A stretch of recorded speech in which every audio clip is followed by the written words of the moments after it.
choose to do with their free will. These things are not always unaffected by the world around them, and sometimes the best of intentions It's dark. can be taken and squandered. It's dark. I don't know where the fuck I am. Where am I? There's the sun. There's the tree. Never goes unpunished. Where's my The house? road to hell is paved Here's my with house. intentions. Me. What happens when somebody who is already sitting in the middle of hell decides to try and do the right thing for once? And what happens when one that's so jaded and so hurt by the world around them has become so tired that an act of mercy has just changed their perception? Well, these things are few and far in between. But there are moments in time in life that can change the way an entire person lives and acts. Sometimes it's too late.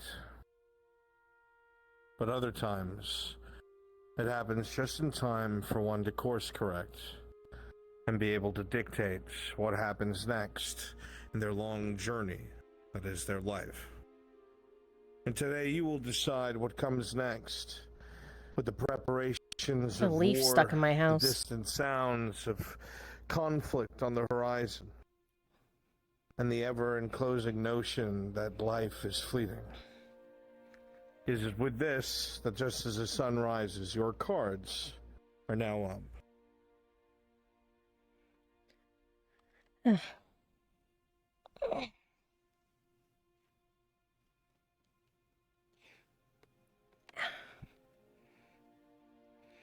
Feels like I haven't been in here in years. It's only been a month and a half.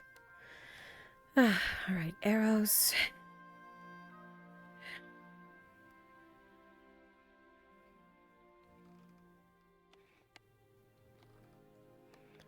All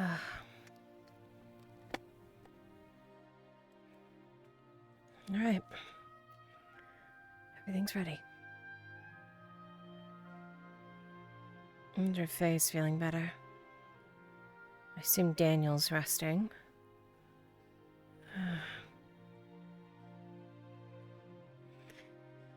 Here we go, chat. We're back. We're back. Here we go. One more time. FT's back and feeling fine. Here we go now.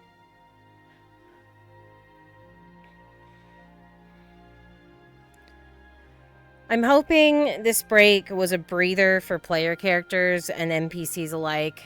Because things are about to get a little dirty. They're about to get bad. Not in a good way.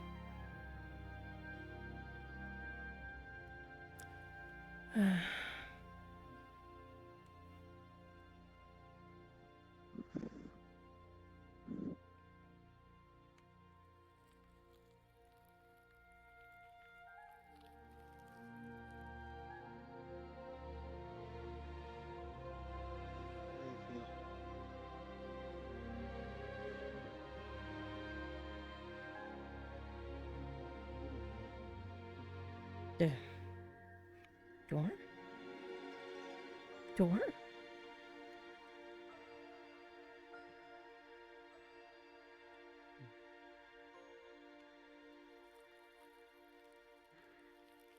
Oh, there it goes.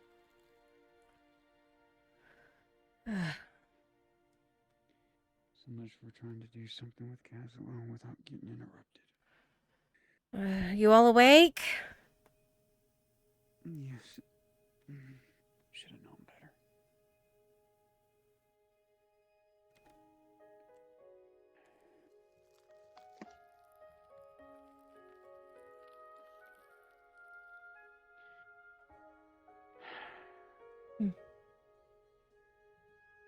Should have known better.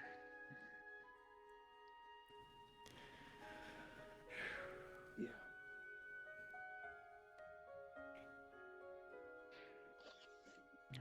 So what now?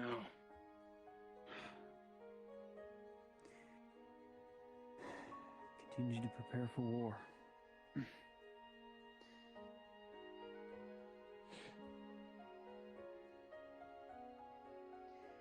And continue the Wood Elves training. continue to help Kaz feel like she's one of us and not isolated. That was the whole point of me taking her out along with me.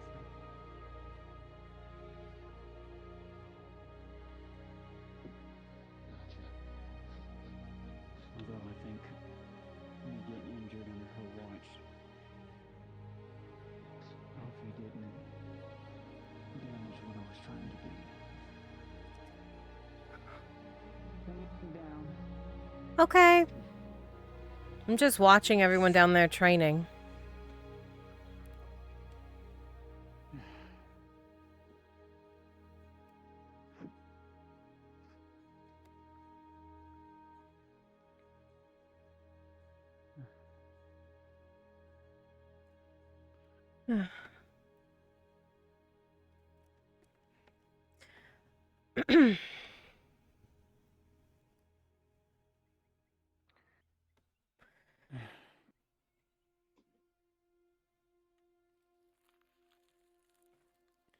Oh, Lisa will be coming up.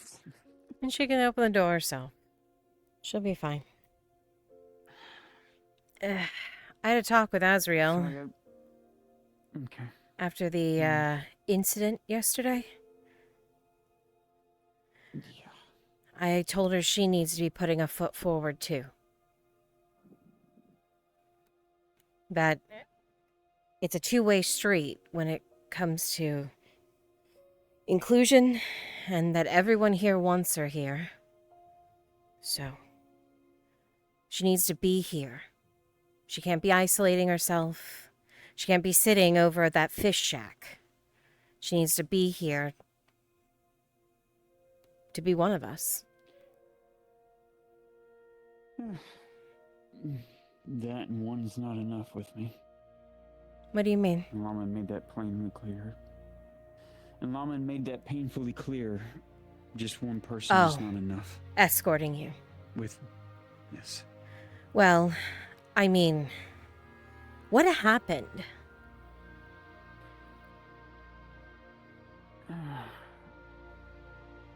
Well, spending some quality time with Azriel. Right. Trying to do what we did with the other widows by planting a tree and letting it grow with my magics and Right. letting it flow through her. Seemed to have catch the eye of Enlaman.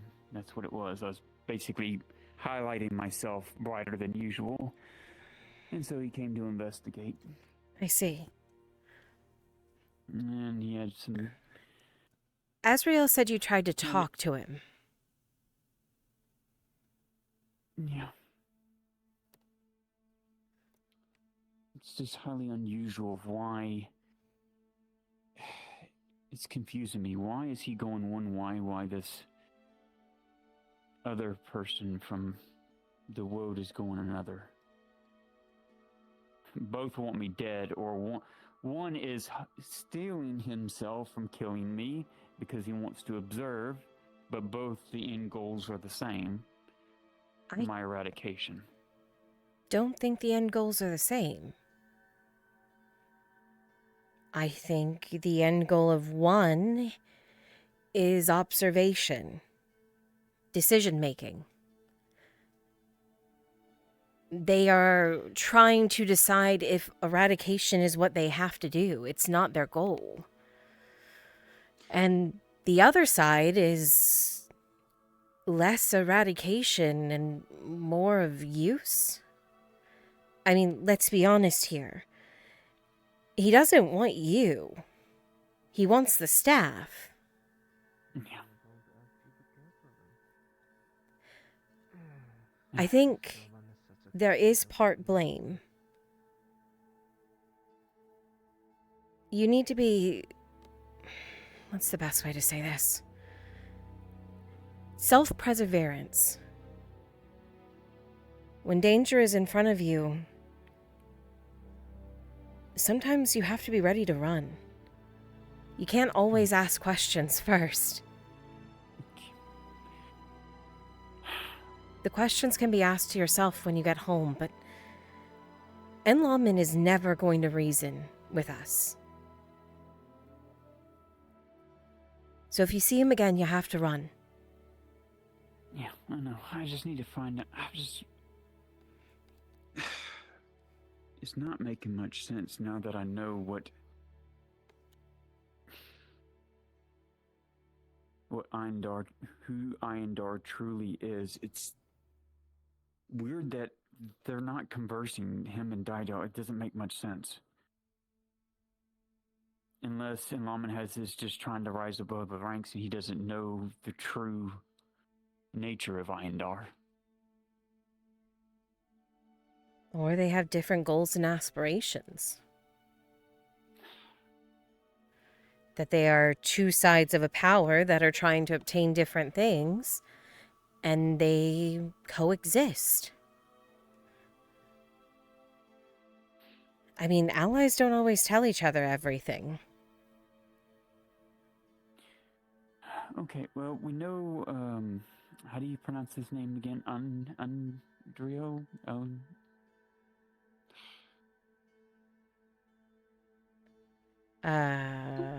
Sentinel? Yeah, the head sentinel. Oh gosh, you're Trying to smacking me. It's been a minute. It's Audril, isn't it? I believe. Yeah, that's it. Andrio. I'm bad with names. Yeah, Ardril Venerin. Andrio. God, why do their names have to be so difficult? I speak fluent Elven too.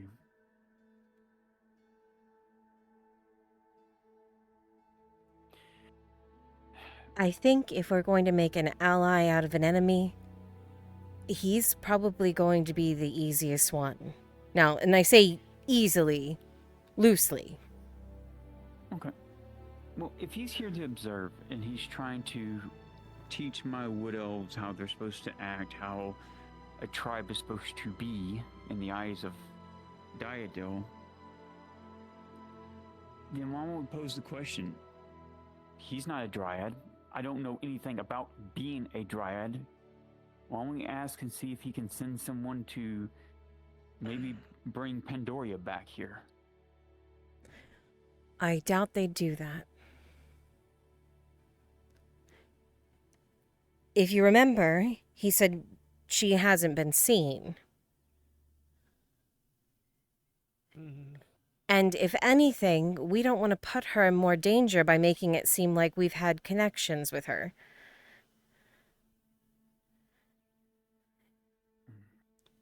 That was our beginning and end, I think, of our connections with her. Especially if we want to keep her safe. And I can't talk to...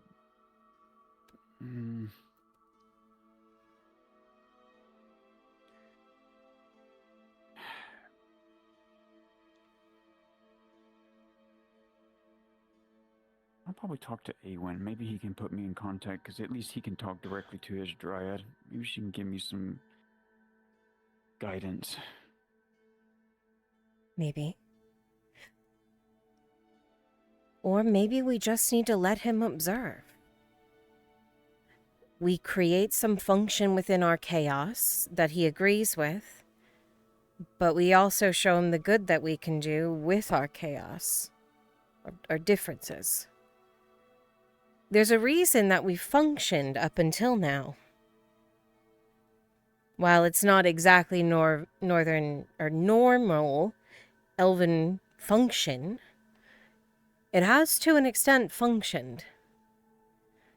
I agree we need hierarchy. I agree we need these stances that he's put in place, but there are good things about what we do too. What we have.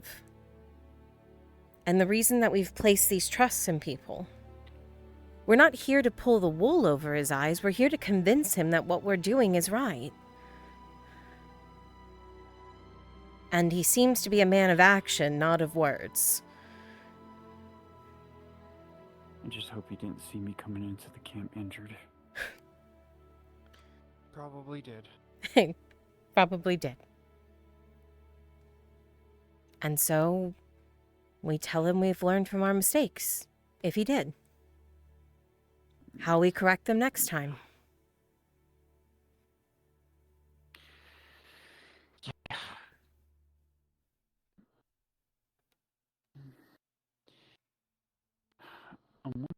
that's why. Maybe he thought I was using the staff, and maybe that's why he showed up. It's possible. Honestly, highly likely.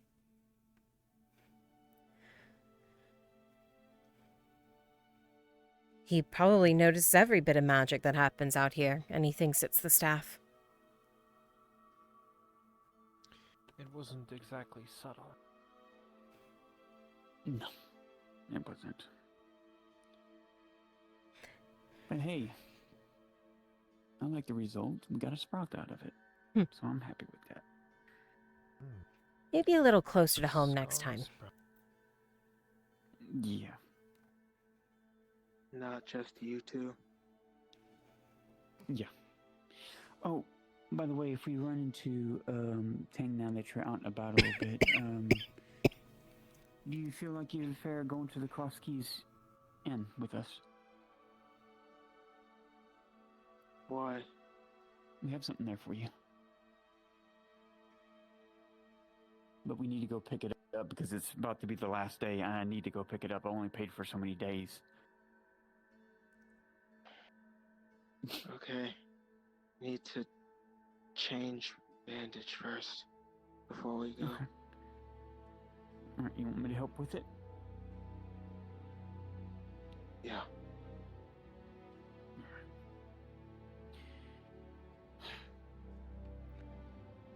What do you want to change it at?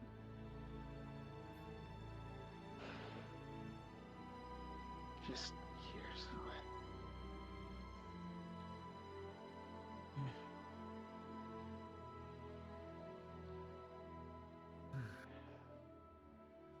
How are you holding up, Ass? Injuries? Pain? Pain of being trapped in this mortal plane. So It's not what I meant. I meant from yesterday. Put this cotton I'm fine. He didn't hurt me. patch over the arm. Nor did those Hold it over it. mercenaries at the Let me know when you got it on it. temple. And start the wrapping. That's good. I'm fine. That's good. You want to ride into town with me? Sure. You're leaving now? I'm gonna wait for them. I think numbers would be good, especially to escort her. But yeah, pretty much. As soon as they get their bandage set up. Same position. Very Okay. well. Yeah, I'll ride with you. Figure it's better than walking. It's fine. Okay.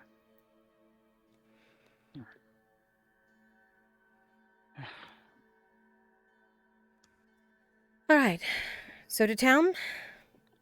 Yes, I need to see if Torchy was able to get what I gave her. See when the pirate crew will be able to drop the shipment off. Okay. I did tally everything. From Taylor Keep's excursion to the monastery excursion, came out to 1 gold, 72 silver. Have you gone what debt we're collecting owed. yet? I got to go to Arn because the majority of that's from the dynasty because it was helping those men we were saving, helping the civilians and people that were injured at the monastery. I don't know. I just need some guidance from him on how we seek payment.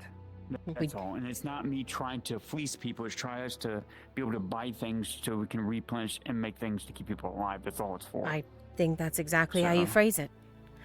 We drop a bill in their lap because we can't continue to sustain unless we have the funds. That's how Hasn't he Arn already wants told you handle to it. give him a bill anyway? I'll bring it to him.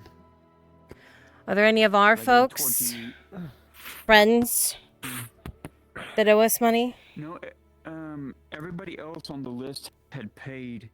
The only one which didn't pay, which was the things that was Kyler and some of his men and people that we had fixed that were underneath them. That's why I'm going to Arm because Gotcha. the rest of them have been paid for. This is the balance that wasn't been paid for. Understood. Yeah, for the most part, from what I can see on the inventory that was used. I was just making sure I didn't have to track anyone down today to pay you back. Yeah, and I'll see how, because it's going to be a split between, that amount's going to be split between however Arnoff wants to do it between the dynasty his portion and the monastery folk, because I don't know how that works. I doubt the monastery has much money to pay. Yeah, and I don't want to take from the soup kitchen at Marin, which mainly that's where their funds go to, is to help the poor. Yeah. And you want the furniture back? Don't care. Oh, it feels so good to sit down.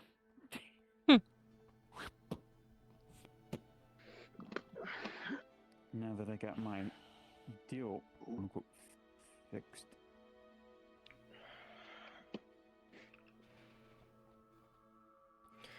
All right, we'll lead. Yes, ma'am. Everyone must be in town already. Must be. We're off in the forest somewhere. Does Buttercup sound quiet? Oh, wait, it's me. It's me. You gotta turn your world sounds up, dummy. Yeah. Shit. It was all me. I was wondering why she was so quiet. You pick the earwax out of your ears. Well, I've been sleeping for like a month and a half.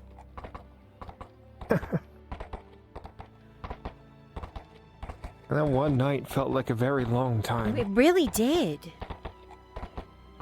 Felt so long that I forgot what happened yesterday for a little while.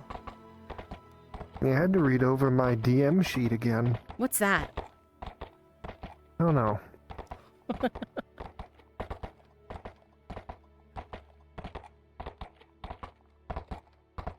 Honestly, I've completely forgot until I heard Faye and Lisa whispering about it upstairs that I didn't actually hear them whispering about.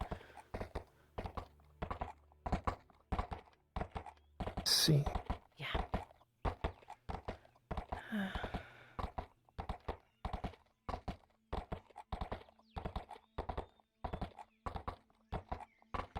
Why did I not take the road? Why did I not take the road? Come on, Buttercup, you're not that fat. 4,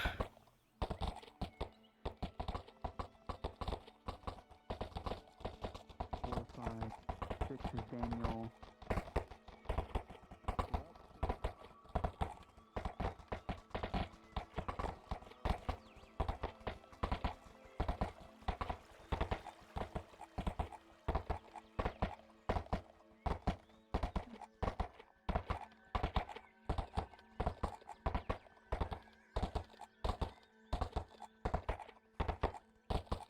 I keep feeling I've progressed too far. Maybe I should be riding behind them, not in front of them.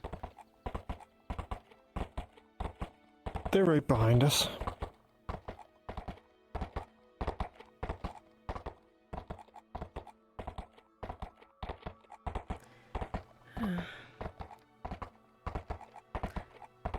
Feels like we're on the precipice of hell breaking loose.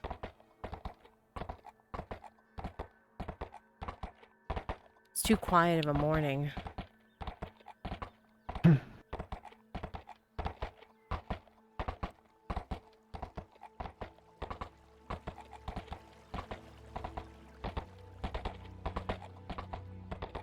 Beyond Jaheen's silly war. No, I think Jaheen's silly war is everything we're going to be dealing with. I love bleeding for mayflies. I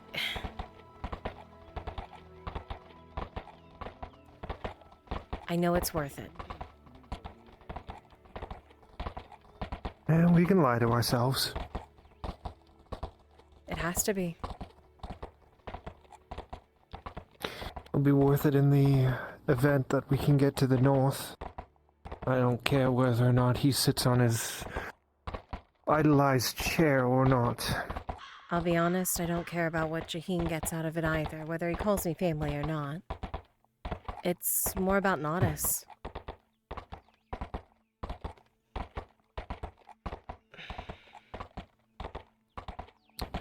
I think the people of Nodis can bring about their own ruin better than anyone else, so... I think they can also bring about good. I'll believe that when I see it.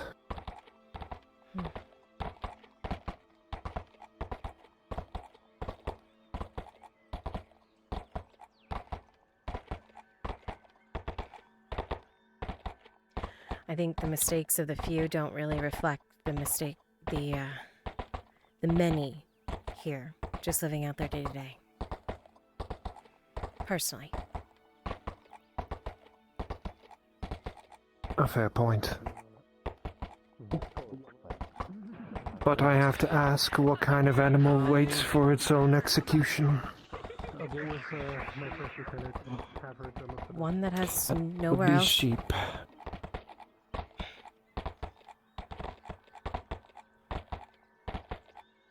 I don't think that's a fair comparison. I mean, they have nowhere else to go. Imagine you. And yet, with nowhere else to go, look at how they dealt with the orcs. They hid. And waited until they were knocking down the walls before they did anything.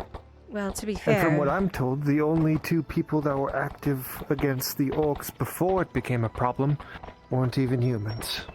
Well, to be fair, there was a whole other war happening. And that's how they got worse. They were actively defending against them. And then the robber baron showed up.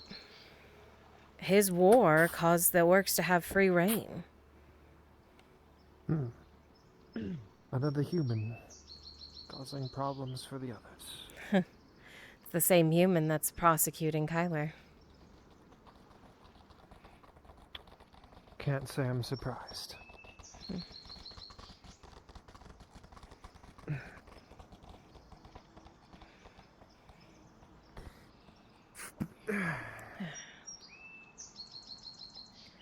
Wolves, sheep.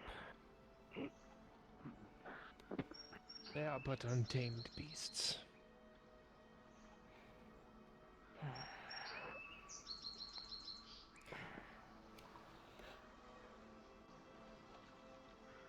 I think it's hard when you don't have the resources to defend yourself. Or the means. When you have a life developed somewhere. To do anything else. I think it's really unfair to judge them for that. Because if it weren't for a war upheaving me from my home, I would have been the exact same way. Using the what now? Nothing. Just talks. Yeah.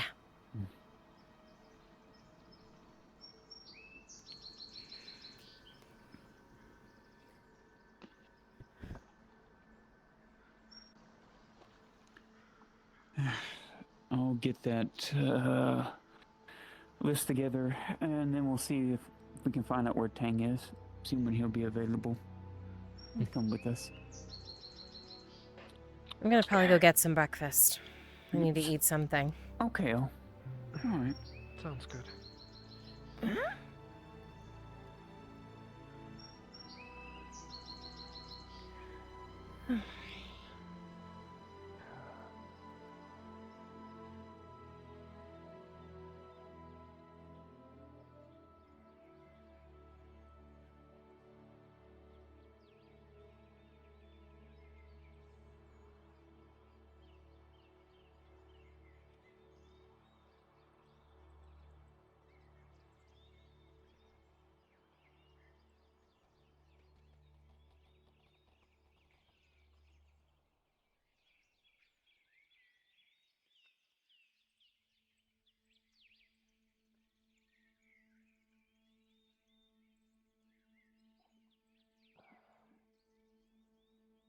They're all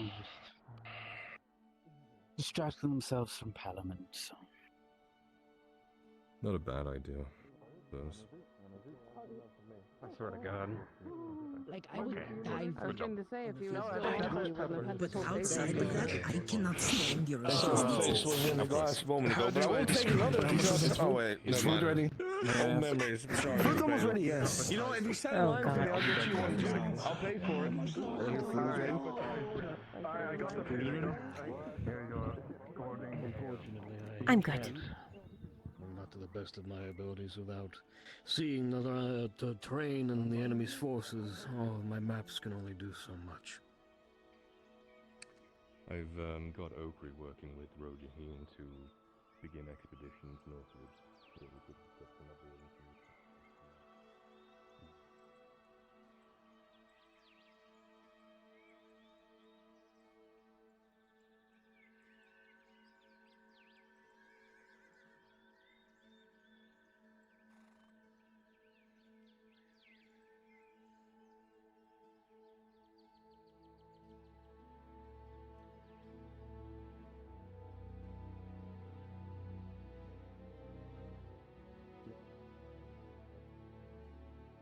Or more of a mystical prophet flying around and He knows the details on it. I don't want to say too much out loud here, but if you ever... He has the knife. Other than that, while we were out, we didn't notice anything. I can tell you the region we were in where the incident happened. It was past the... A line from hell in the tavern. It was past the monastery. It was out in front of the last keep that's standing before Taylor fell. Because we were investigating the forest, I was seeing if I could see the remnants of what took those men's lives that suddenly disappeared without a trace. And from what we investigated, the forest was eerily quiet. Really too quiet. Hey, normally Bruns, can you for drop us down to what else NPC 3? take note of. And as we were intending to leave... Is it a bad sign? I'm sorry, I Yeah, don't know how to interpret yeah, Okay. it's a bad sign because us who are in tune with the wolves would normally hear things that others cannot, and it was definitely quiet, like it had been spooked beyond one to even make a sound, if that makes any sense at all. Whatever it did, it scared the living daylights out of the forest. Isn't the strangest thing I've heard in the past few months. Mm. But, The only other one was the one that owns that High Elven dagger. They showed up as we were tending to leave the forest. What about Other than that, yourself? no. How's your wounds? You alright? Yeah, I'm fully recovered, just a little tired, but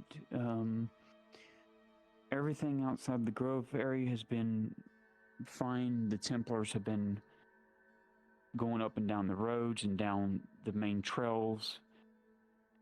We've already told them we won't want them near our Grove perimeter that y'all know of that's out there. Other than that, I haven't really noticed anything else in particular of note, other than what I've told Lord Arnolf, because him being the him the military ends of it. I think the only other thing that is the usual is the monsters that come through every once in a while that might be remnants of what y'all dispatched. Other than that, nothing else that I can think of. Well, if you or if your elves see any signs of this Northman, I'd appreciate reports. Wait, I do have something. I forgot. Arnolf spoke about it during his meeting about there was a man that came here, said he was from Kabazra, but later they denounced him as someone who was... Yeah, here. How long has been this debriefing? Long enough for me to walk to the tavern, see how long the line was, come back, and some minutes in between. I'll give you the same report I'm going to give Lord Arnolf, but this gives you the full description of what he was wearing, the name that he signed. His signature is a copy of it, at least the scrap paper from my logs when he signed off for the receipts of what he had purchased. He purchased a troll strength potion. 1. He was wearing like a teal like sash. Unfortunately, this man has discarded his armor and probably his colors as well. But Well, I have a rough description of him as I saw him myself. We'll do our best to track him down and get our hands on him. Yeah, he had blonde hair, streaks of blonde in it, full beard.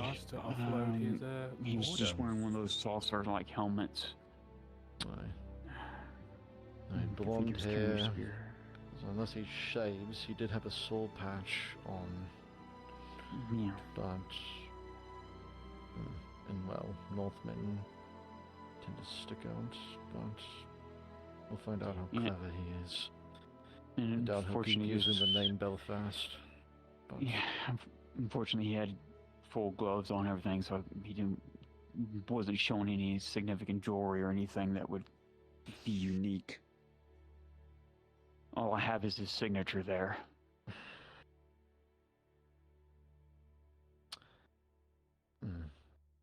That could provide. That can be useful. Thank you, Autumn. You're welcome. Just share it with Lord Arn then, because that's the only copy of the signature I have, because that's the original receipt when you signed for it. I see. Certainly keep interesting company. What the fuck is that supposed to mean? We've got to shit this a mile long and it keeps piling up. Have a good day, Miss Autumn. Until the What? What is he, fucking profiled? I need to talk to you about something far more important than you rattling off about someone who doesn't fucking matter. Come over here. Holy shit, drinking game every time someone says Lord Arnulf.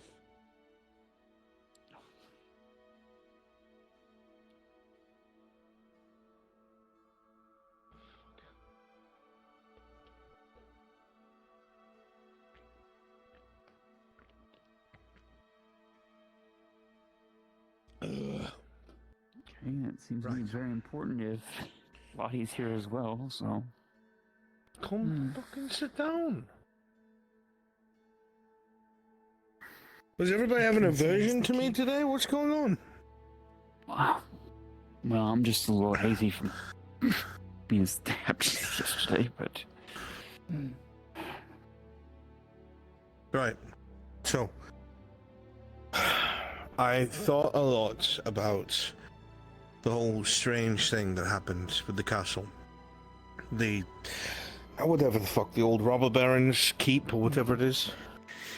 Yeah, the one that's definitely quiet over there. There are still a few books that I have access to, in... Fuck, that's right, the door's open.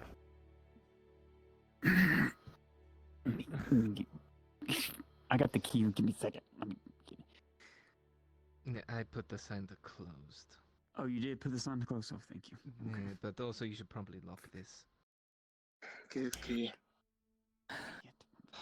Also, see me in the arena in a few hours or so. Okay. I'm killing a friend. Oh yeah, there's a fight to the death today. What the fuck? It's Tanata. It's a dwarf. It's an insult to a dwarf. Oh, what? Okay. It's a slur. No. One known as... What was the Stone Eater. Colbrow. There's still one? That's what NCRC used to say all the time. Well, I heard a llama say rock eater, She but worked whatever. with Aldo. Right, so back to brass tacks. Careful. I have a few books that are left over from my time in the Inquisition that I've flipped through and looked at again and again and again. A lot of them are compendiums of monsters and beasts, specters, ghouls, whatever the fuck you could think of. It's the handbook of a monster hunter kind of thing. But there is nothing that I could find that matches the clues that we came across. People missing, their equipment untouched, things left right where they were, almost as if like if Lottie had disappeared and her clothes just fell right down. The only things that started to garner my attention was a corroded crossbow bolt. Somebody got a shot off, and it hit something. At first, I wrote it off. I thought maybe it was a bolt that had a vial attached to it or something. Whether, one would put guardian fire or something. Yes, there you go. But no, there was no delivery system, no payload, no evidence. And that spray was outward, looking closely at the bolt. Because the wood shaft behind it was almost completely dematerialized. Impact. And the metal itself, exactly. Even strangely enough, it wasn't like it splashed back. It went through whatever it hit, which means whatever it hit as it went through, it was so acidic or fiery that the wooden shaft was almost completely gone in the time it took to pass through what was shot, which is unheard of. Even a crossbow bolt going through one of us, it wouldn't be fully slicked with blood because it would be so fast that blood wouldn't have time to melt to the wood shaft before it came out the other end. The other bit was the soot. I compared it to some of the soot that was left over. I had taken samples from the first time that Risa had attacked the Grove? No, the building in town. Oh, the hospital. The clinic. Yeah. The first time the clinic was attacked, she started to lose, and then she separated herself into two. And then started to get the upper hand. And I managed to take a Sotar's Mercy, light it, and get it inside of this stomach cavity. Detonation, the rest is history. But I collected some of the soot, hoping there'd be a sample that I'd be able to study from. But there was nothing left of the organics, just the soot itself. But there was something I noticed because I compared the soot of the Sotar's Mercy and the soot that we had found that was around that. It almost seemed like flesh. Whatever it was, burnt beyond recognition. The soot that was from the Sotar's Mercy, it is a detonation. It goes up to several hundred degrees. Right? Bear that in mind. Several hundred degrees. Not quite enough to melt metal, but enough to make it hot. The soot from around this flesh. Just realized I still had nameplates on from crew. Than it was the soot from an explosive or a flammable. Which means that imprint and that flesh was caused by thousands of degrees of heat. Which is impossible. There is no monster that I know of. This is like the creature that was up at the keep that appeared out of that portal or whatever. If it was as hot as that, the stone would have slagged, the room would have caught on fire. True. All would have melted. The first thing that happens, and excuse me because it's graphic, is your eyes, because they're all mostly water, they will literally melt like jelly. Yeah. So, that couldn't have been it. That flesh. There was that hole, like something had escaped underground. I took a second look at that, at the Baron's behest, and I think it's something separate. They had something in the cage there, without a doubt. There was, like, gnawing and claw marks on the inside of the steel. Nothing to break it, but whatever happened there damaged the lock, and it was able to get out and burrow or something. There was no dirt burrowing under there, but it broke through the building was on stilts. It was probably under the undercroft. I don't know anything about that, but I don't think it's the same. Okay. With all that combined, I'm stumped.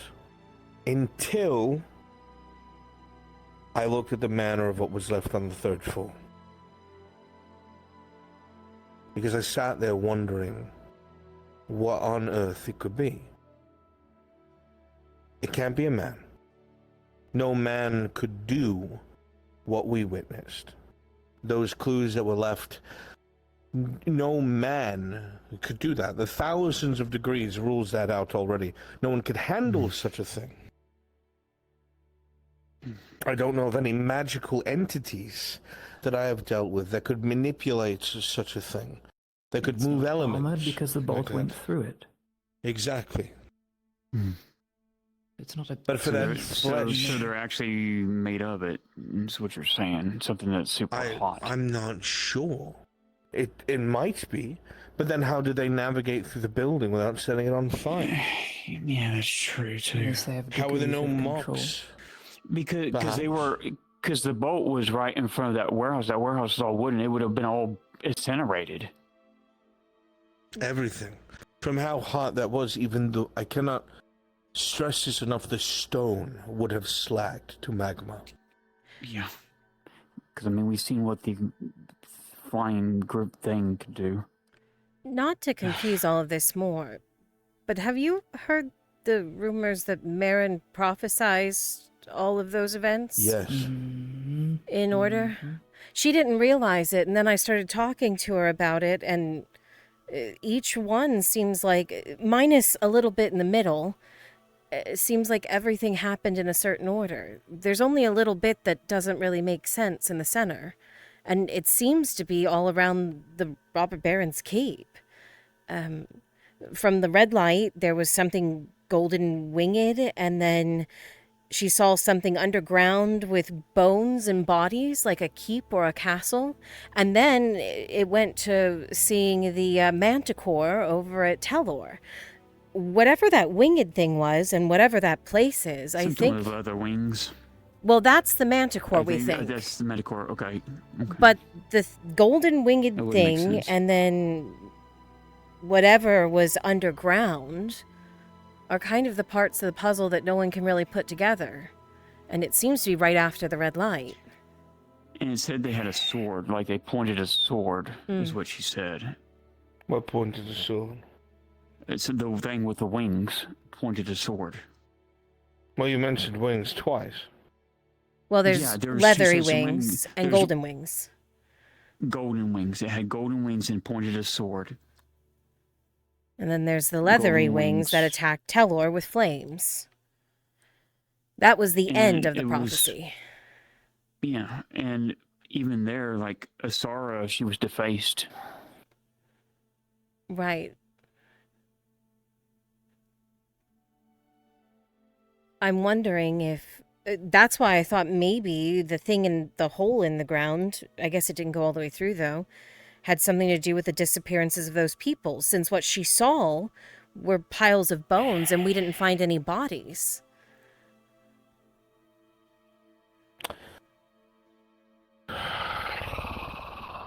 Okay. If I might, Sure, Cass. they weren't bones, they were corpses, faces twisted in horror. Yeah, that's what it was. Okay, so even worse. And maybe even makes more sense since they were missing their armors and such. What I thought about the twisted dough, I thought they were used. In my interpretation, whenever bodies are twisted in horror like that, they're being used for sacrifice. Given Or it that could just be evidence, the we way can they assume died. Yeah, true. this thing Maybe has maybe a this targeted effect ability. Specifically to one's person, not their clothes, their armor, not the wood on the floor, not the stone, not the slag, But the body itself. but the body itself.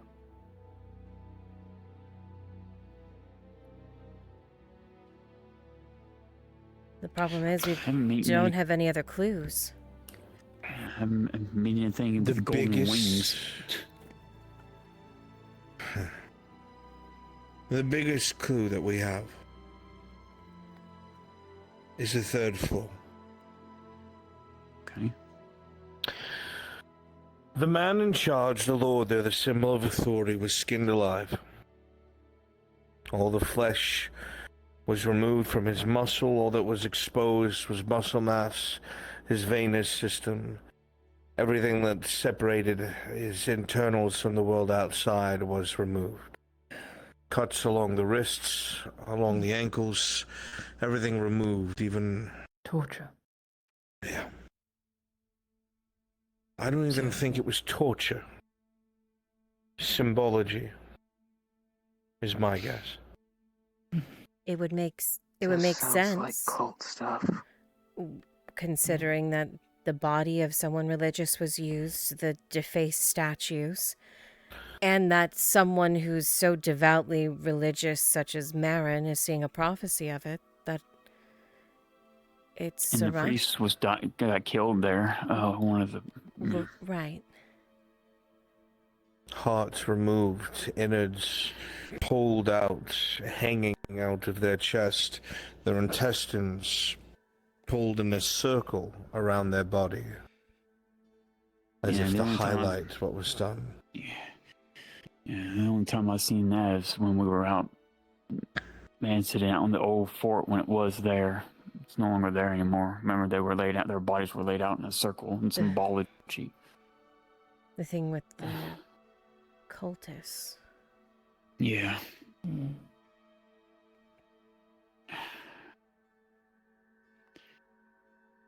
I mean, other than the cultists, the only other cults that we ever ran into was whatever that other cult that Vezran dealt with, Marindale had dealt with back in Ireland. I don't think they have anything to do with this. I mean, unless they're... This is not the cradle. Yeah. Yeah, that's what they were. I mean, everyone keeps saying it's not the work of a cult either. It's a monster. Okay. An individual is what the vision states, and an individual is what the evidence says. Yeah. Of extreme I spoke to Heidemann about this. I think that Marin heard from something older than Isara or the gods, something that is referred to as the Exalts. This is old history, some that even the Empire does not deny. The gods that we know of are... A handful of household guards. How do I explain this in a way that doesn't seem insane? Yes, they're usually referred to as a pantheon. They are...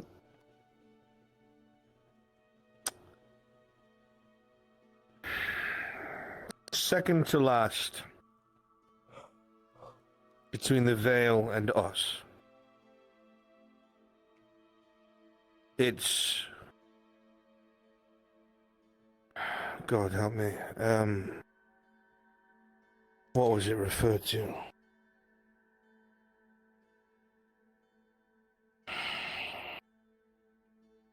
There is some sort of spirit of creation. Yes, there is. Divine spirit. The divine spirit, that's what we spoke about. Then, after the divine spirit, is the mother of all, Edla. Then are the four exalts, the ones that guide, shape, and punish those with free will.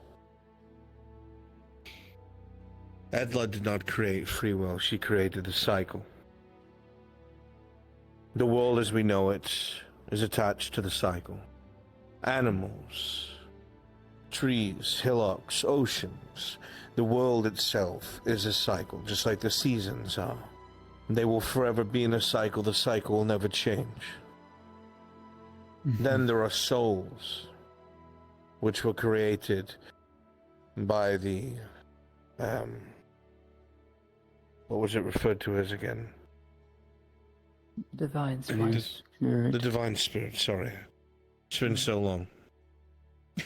The Divine Spirit was the one who created souls and free will. If one has a soul and free will, such as everyone at this table, they are outside of the cycle. That is what makes them so dangerous. Because one with free will and a soul might as well be a god to those within the cycle. For you can break the rules. Exactly. We can support the cycle, we can follow it, we can rebuild it, we can destroy it, we can stop it. It is our will to do so. It is why history is full of so many commotions and disasters. It's because of what we do with this free will and how it affects the cycle itself. So the Divine Spirit created our souls and free will. That being said, the 4 exalts were broken off and created from the Divine Spirit that governs, guides, and punishes those with free will. How they use it, how they lived with it, what they did with it. At one point or another, one is held accountable by one of the exalts. Beneath the exalts are the gods that we know, that we remember so well. The ones that most of the world only pays attention to because everything else has faded into obscurity. Then beneath them are the brothers of magic. And then there is the veil.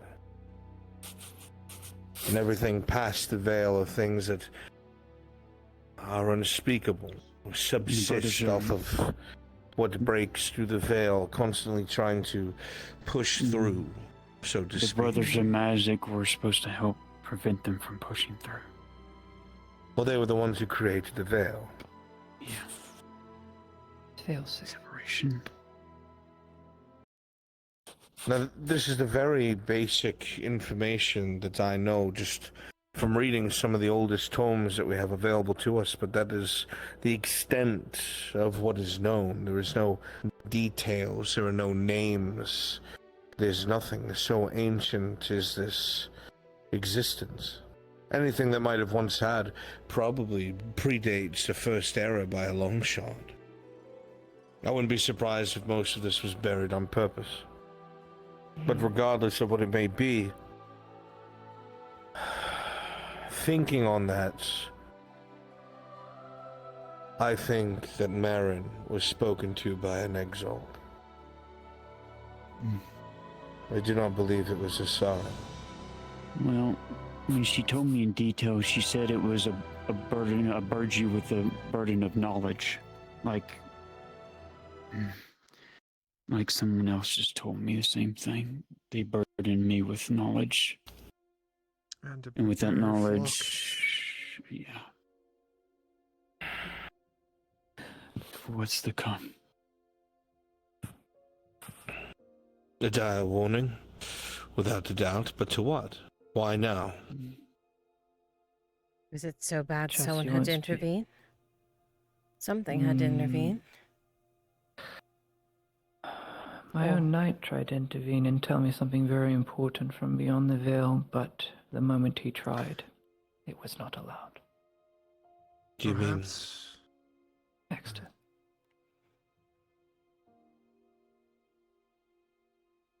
Perhaps when Marin was burnt by the manticore and it took the life bloom some time to work. Perhaps it formed a connection then, somehow.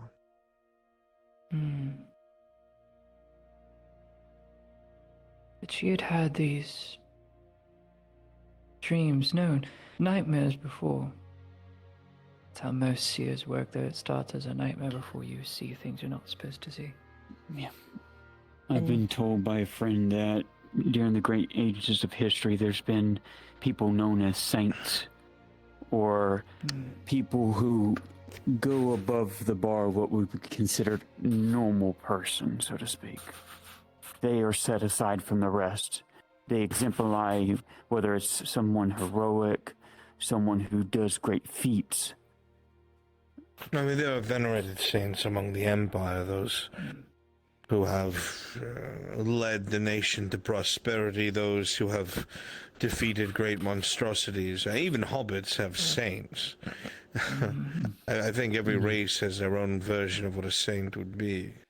We just But I put don't know ours how in deep that bottles. goes. What if Marin tried to communicate with them again? This is, I think that's fundamentally impossible. If I'm going to be honest. I think that Faye, God, how do I explain this? Think of where we are as the top of a cliff. And then there's the abyss, which is death. And then there's the cliff again on the other side. Right? Mm-hmm. We're here. Marin dies. Goes down. As they're falling down, you apply life bloom. But the threshold has been passed. We don't see a change, and we don't know why. I think 1 in a million chance you applied this bloom as they crossed the threshold into the veil. Now think of it as a rope that is almost like a vine. That's when the great weight comes, it expands, and then it snaps back up. Your life bloom kept them anchored to the mortal realm, to our side of the veil, long enough where they were able to hear something they otherwise should not have.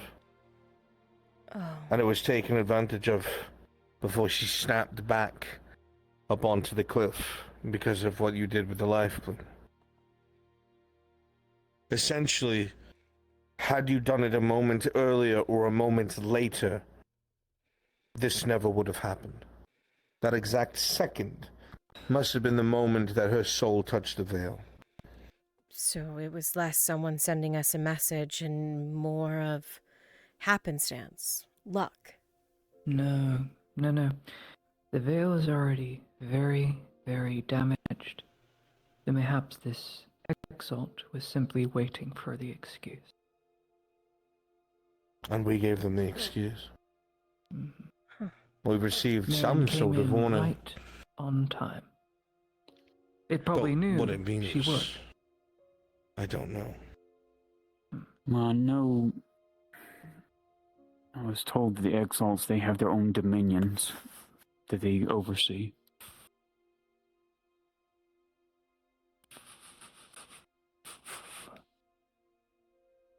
So Perhaps one of guidance? even so, I mean, prophesizing who gave her the message then, if there's no way for us to get another one from them, it doesn't matter who sent it. We're never getting another one. Right? I don't know. We received one. And that alone just numbs me, because I don't know what to make of it. Despite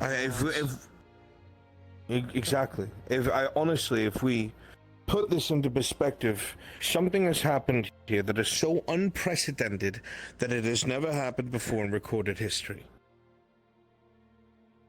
Or history that has been allowed to survive. Speaking to an Exalt, you mean? Yes. Or... okay. When you said that you were being warned, are you talking about the apparition of your fallen knight? Yes. And they tried to verbalize something to you? Warning me that Hell. should I continue to stay. With the 5, you can tell Faye is hiding that she knows about the Exalts, like she's met one. She is hiding something. What He happened warned me when that he tried to speak? If I tried to stay here, that if I was not prepared enough, that if I continued to linger, I would not be read, and then he disappeared. He was trying to prepare me. He said, you need to be more prepared, because what is coming, what is here now, is not human. This is no vice of man or beast. This is evil. He could not say more. Have you seen them since? No. Essence, if you are available, Ro is now willing to meet with Lord Kesh. You're not The last supposed to time- speak from such Last a time I saw Sir Extra was in the Grove, but that's when he gave me the phrase of, when you see evil, when you see true evil, you'll know what to do. He saw what you Like were what going I- to do to the embodiment of envy when it was born in your grove, and then destroyed.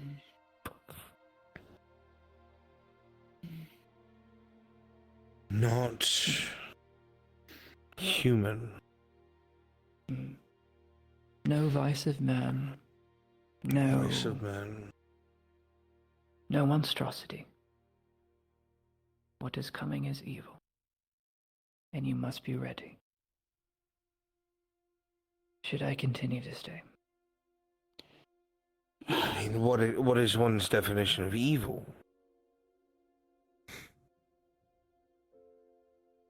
You think something came through the veil? What was weakened at most? No. Evil is already here.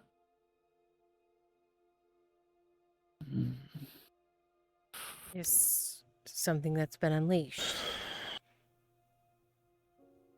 Maybe. I'm not sure. If I was thinking about a normal person, oh god, my back. If I was thinking about a normal person, I would have to take into consideration what their idea of evil would be. Because what they think is evil may not be what I think is evil. NPC available. But we're not talking about a person. House guard for Mendo. She was warned by an apparition. Who has no reason to lie. Well, I'm not even thinking of it as a lie.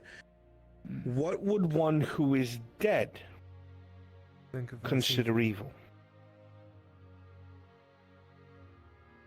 It would have to be something that would be a threat to souls, I would imagine. Or a threat to a cycle?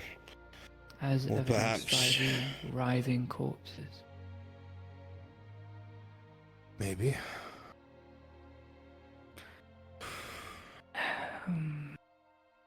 It's quite uncomfortable. There's only one thing that I can think of, and it is... well... I don't want to say unheard of, but... just as one would expect, there is creation, and there is a creation of the veil. When I say the veil makes that separation, it's not... we're not on the side with the gods. The veil is between us and them. And around them are their supposed domains, and where we go when it all comes to an end. So think of a flat plane like this table, and then a half circle over it, and that is the veil.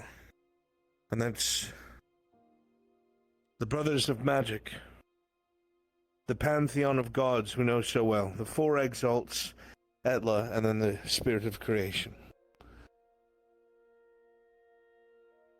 So the veil separates us from what it is that they exist within. What the cultists did was they abused the ability to manipulate the veil and to open it.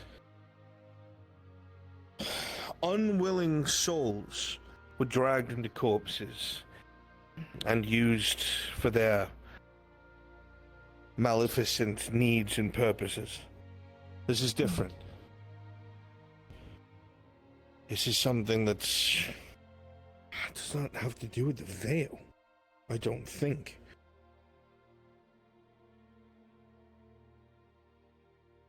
I'm at a loss. I hate to say this, but the only person that I feel like we could have asked and gotten answers out of is in the veil, dead, thrown there by you yourself.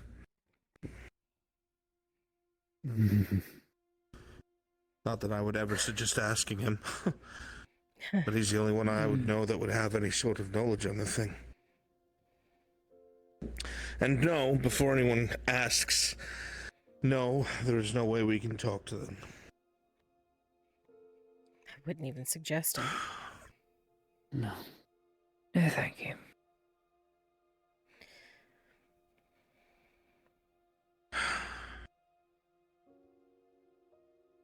But that report from Telor before its destruction of seeing a red light in the sky in the direction of Palamon makes me wonder.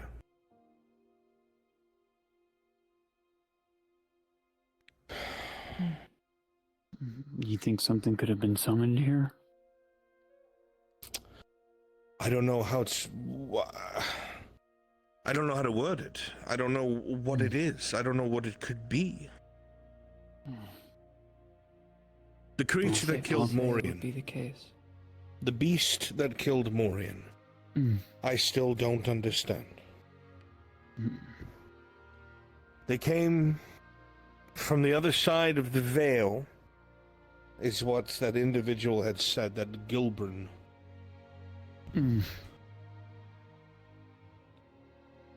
But such things should not exist in the veil.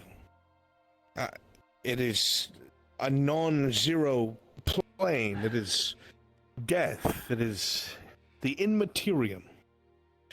Nothing of creation lives there. It is blank, empty, dead, gone, nothing, gray. Is there other planes of existence that we don't know of? Nothing I would ever know of. The very thought would mean that there are... the complexity of such a thought is beyond belief. Yeah, I know. I just don't know where it could have come from.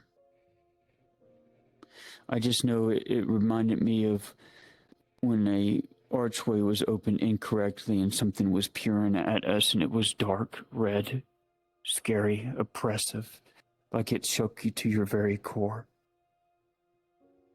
I've thought about that a long time. In fact, ever since the day that we had all met once again in Bedaria, and you pulled your first trick, the Indel. When I had found that archway and was stationed there with the golden lions, it had been inappropriately opened as well. We found it like that. We were able to close it and turn it off with the help of a couple of the heads of the order, so to speak. But when we found it, it was exactly as you say. To peer into it was to feel naught but fear through your whole being.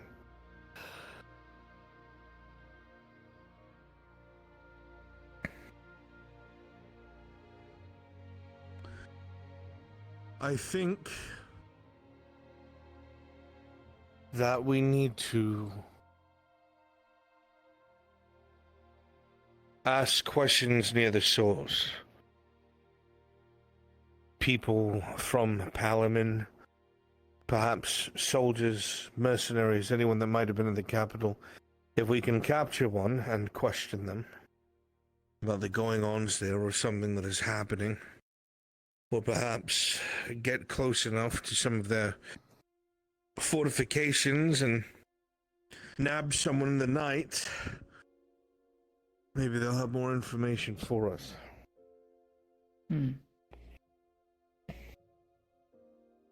But something is not right. That warning from Marin. There's something very dire about it, and I don't know what it is. How can you prepare for something you don't understand? Is it possible there's already a fight on the other side of the veil we're unaware of? Fight? With what? I don't know. Nothing can exist on the other side of the veil. Clearly it does. Something does. I wouldn't call it life. I don't know what it is. But it's not what we know here.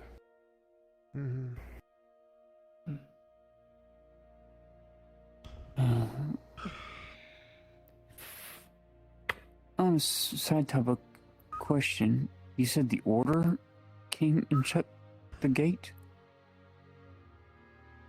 I said heads of our order, heads of the Inquisition. Oh, okay. No, some of them were trying to hide. I don't know anything about your elusive order. Well, I was almost thinking that they were maybe associated with the Brothers of Magic. Brotherhood of Magic. Or whatever. I mean, it sounds like either way we have our next step. We need information. Yeah. I mean, we're just talking in circles at this point about possible conclusions with gods and deities. That's beyond my scope. Anyone here's scope, really. Unfortunately, with the connections that you all have, this is your scope. All of you are the closest to figuring out what this might be compared to everyone else on the playing field. And if it's a warning, we need to figure out what it's a warning of. And we need more information. The Institute mobilized along with Luxor's adjudicators. You know a member of the Institute. I would question them. That's a good idea. I will do the same. And in fact, whether you know it or not, Lockwood's been busy. There's a fortification where Nith Mammalorean was. Something I've never seen before in my life. Floating crystals and all the like. An Institute outpost. Great. Wonder if that's to keep Dido at bay. Well, considering what I've seen the crystals do, I think they'll be safe for now. And maybe, I assume people are going to start pushing north soon. If we have a friend that goes, we have them latch on and maybe take a hostage. Maybe. We need to be somewhat of import, not some mercenary scumbag. A mercenary might be somewhere to start. Some information is better than none. Sure, getting someone of import would be great, but it might also raise suspicion. Yeah, it might lead us to the person we need to get. If we get a mercenary that might know somebody of appointments, we can know their movements, where they go. Because I don't know beyond Taylor Keep. Add that a mercenary is far more likely just to tell us what we want to hear. Those of you within the town will hear bells ring from the arena with the announcement of a fight to the death soon to begin.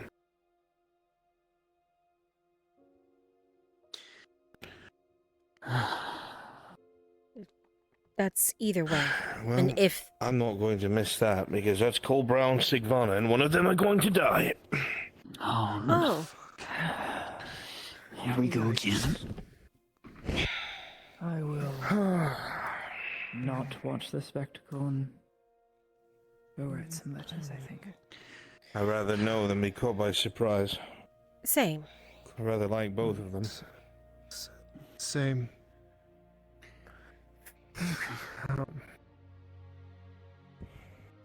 Think on it, Azrael. See if you can come up with any ideas.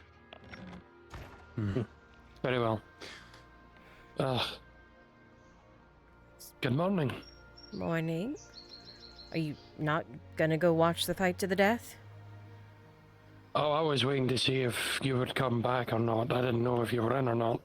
You've got Noble wanting to stop by to buy a substantial purchase. I'm afraid we're about to leave for the day, well, at least for a little while, to go see the event. I was headed elsewhere, but it's good to know that that I found this place. What was his name? I do have Lord Torin? I've blanked on his name. That's the one.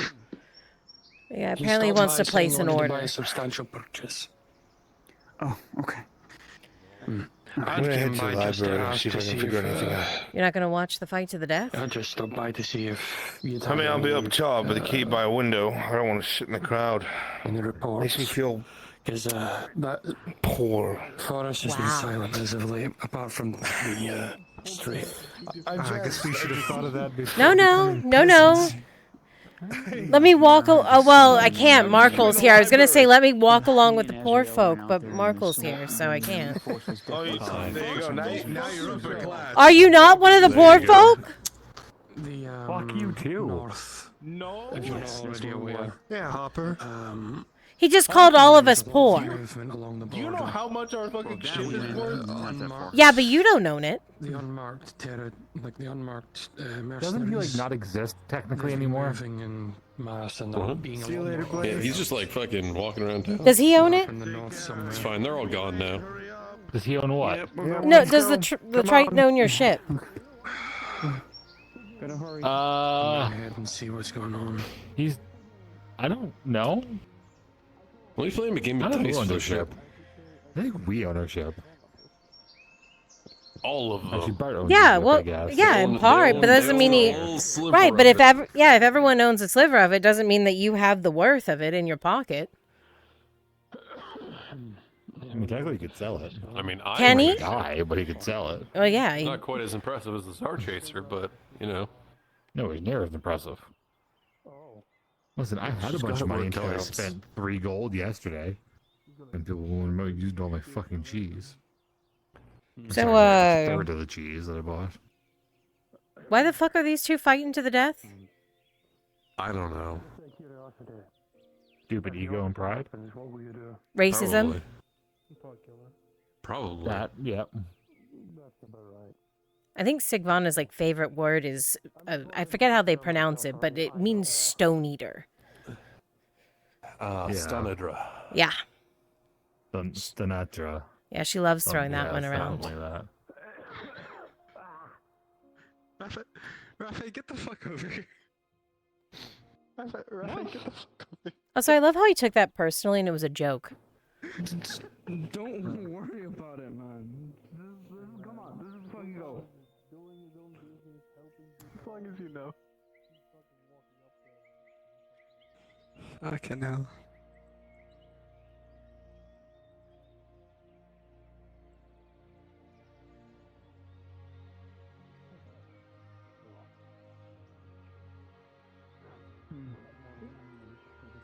Does this mean we can jump off the buildings and not take fall damage? I don't, you know? Once. Yeah. Remember, you don't have a respawn point. You know, you might be able to do it more than once, but you won't probably remember doing it the first time.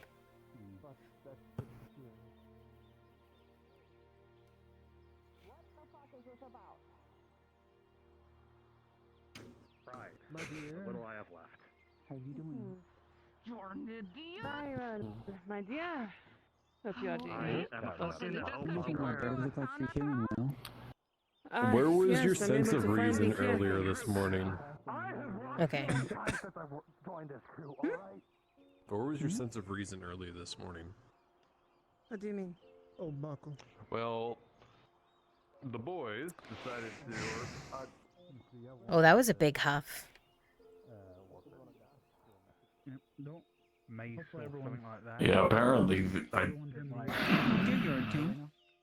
Uh-huh. it was a situation that was apparently de-escalated, but then was re-escalated somehow. Oh. Sir Oteus? I'm trying to remember. Yes. What was the name? You can just call me as normal. But I want to call you the other one. You got the title now. It's Alteus. Alteus, Sir Alteus. A knight needs to be properly addressed. Thank you kindly. Okay, I'm sticking I with can Tang. understand that. I wasn't looking at you. I'm just saying. You're a woman. Also, I'm moving over. I want at least a front row seat if we're going to watch them beat the piss out of each other. But yeah, over fucking name calling. Yeah, racism. Well, you know, we you're- should be used to it. When you are free, though, we want to go pick up the Best special hunter we thing. have left in the province. She's gonna you come want with. to get rid of when you're Okay. getting hungry and you want any more meat for the butchery. Alright. Alright. Oh. Huh? And we might inquire your help later on. Later, because we're going to be probably doing a lot of business with Sir Lockwood. And while we're doing that, hey, good to have you around. Maybe you can have some. I still have that cloven one problem. Because we'll be doing with some stuff. Yeah, maybe. I have every fucking excuse in the world. Oh my goodness.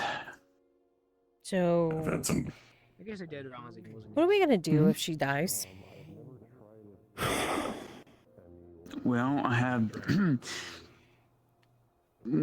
something on my head I could use. She won't. She'll be fine. Okay, I was gonna say, I thought you said she wouldn't take what I had to offer, because I'd be like, stubborn woman, she better take it. I mean, she might not. I think people could pick a better time to be doing something like this. Did you know this was going to be happening? No. I had no idea.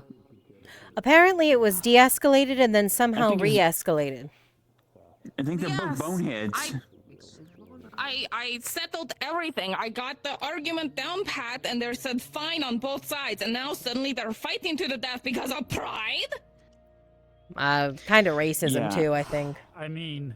Yeah, but he's like I told her not to call him a Stanatora anymore. Any other dwarf is fine, not him. And she's like, fine. And I was like, cool, good, fine enough, awesome. And then he decides to still do this. You know how some people have like their favorite curse word? Races. Well, yeah. Mm-hmm. You know, some people have like their favorite curse word where it's like fuck, damn, shit, right? I think that's hers. I feel that in my soul. So you kind of just told her to stop saying fuck. Which isn't really gonna work.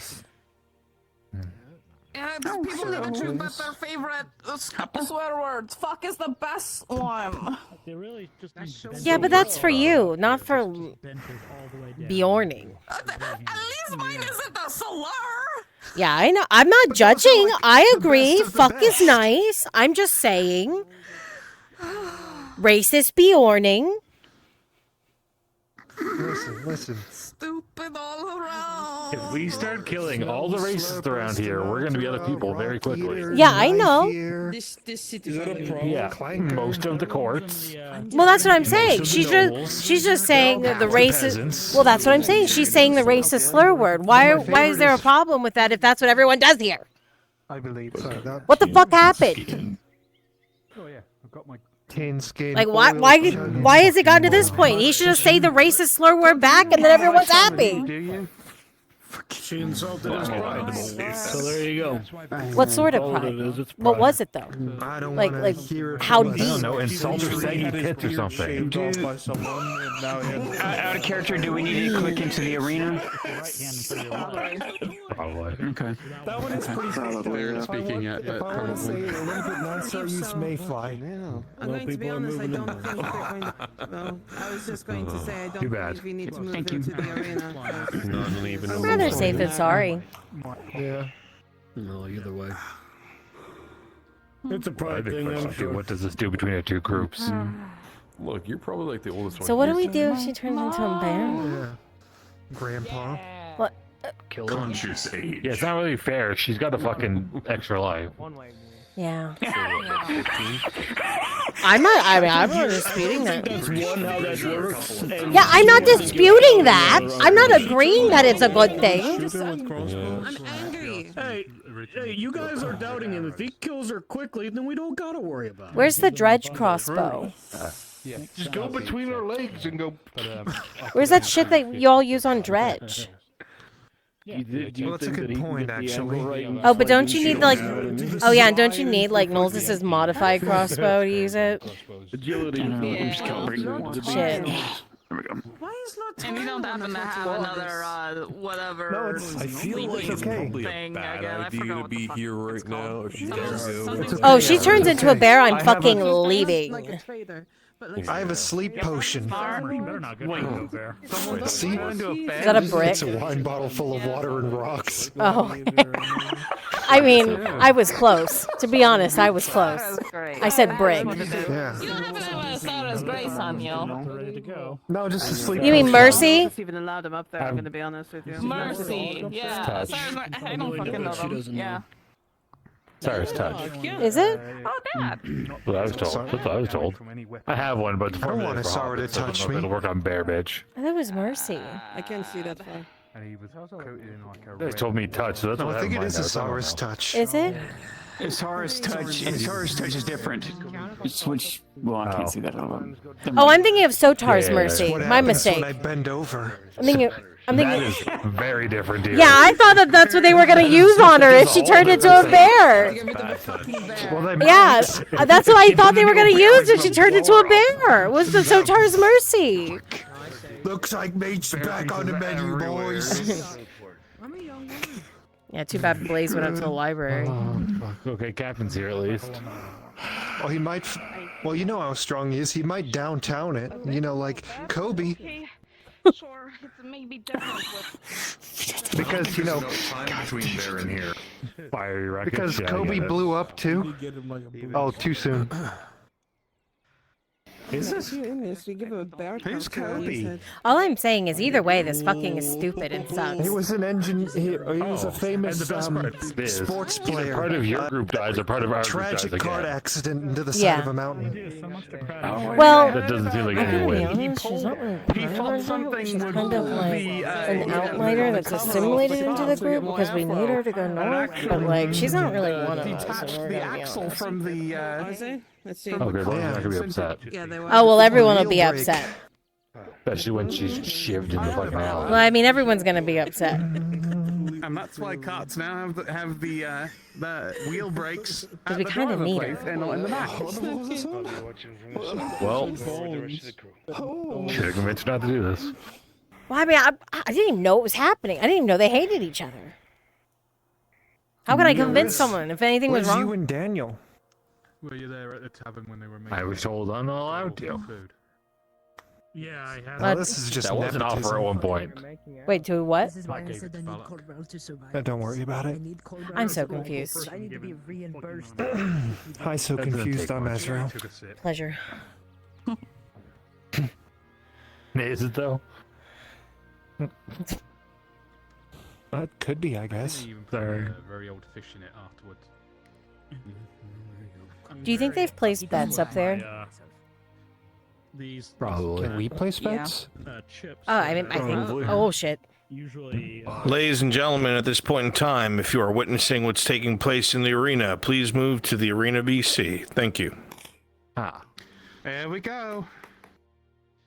There's these chips that you can have, then and you can get like cheddar. Even I would feel like shit placing bets on this.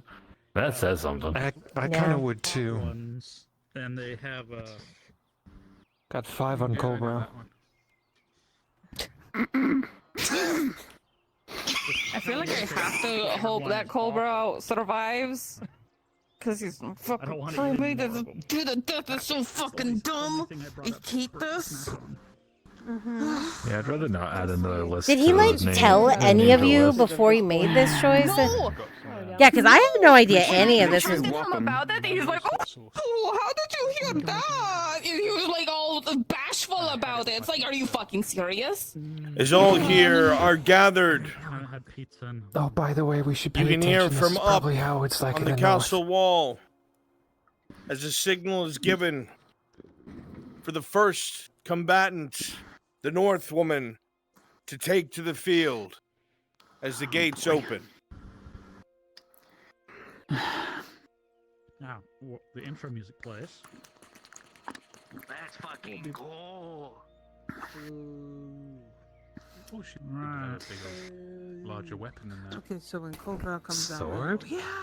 Sword instead of A secondary yell is heard I wish them as the both second luck. combatant, the seaworthy dwarf, makes his way into the arena. So don't like seeing my friends fight.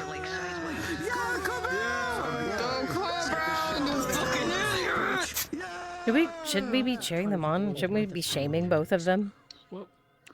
I'll be shaming both of them. I know either of them, so. Yeah. Well, I know Sigvana a little bit. You're just cheering for the fact that there's A fight. voice is heard from an announcer somewhere up on the walls.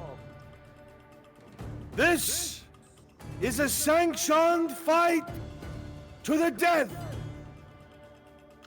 Both parties have agreed that the dispute of honor will be settled with blood.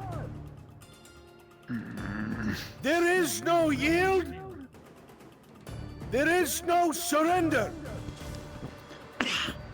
There is only death and victory. If the combatants agree and understand, raise your weapons.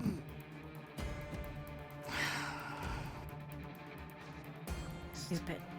No, between To a drawing and a those dull, this makes sense within the now. audience, you shall bear witness to this fight to the death, as it is sealed in blood. Let no one contest the outcome.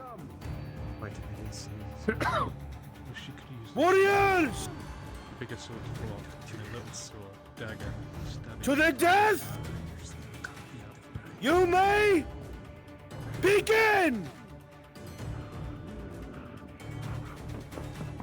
Both lose 2 fighters.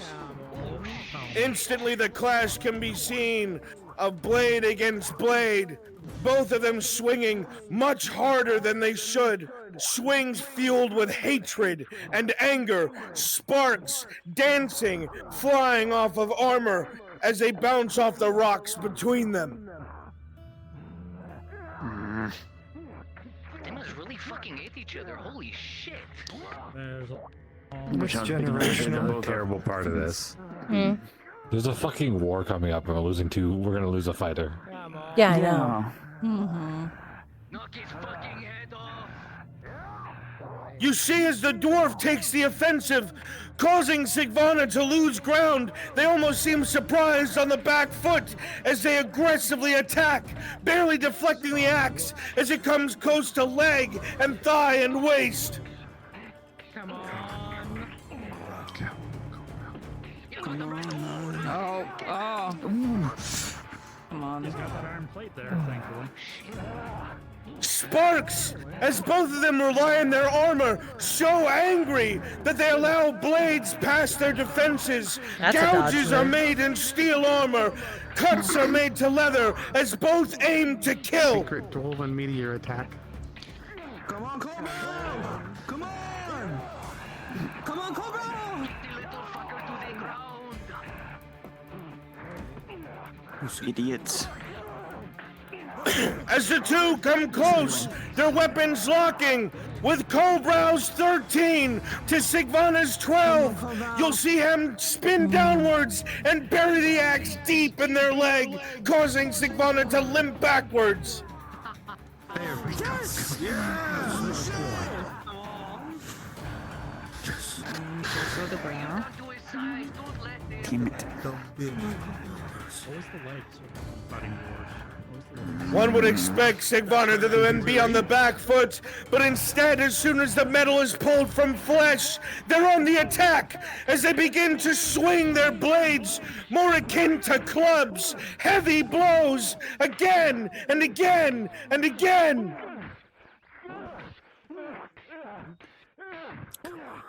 Suddenly, Sigvana stabs downward with the shorter blade. It sticks into the pauldron, and you see them use it almost like a shovel as it snaps the pauldron off.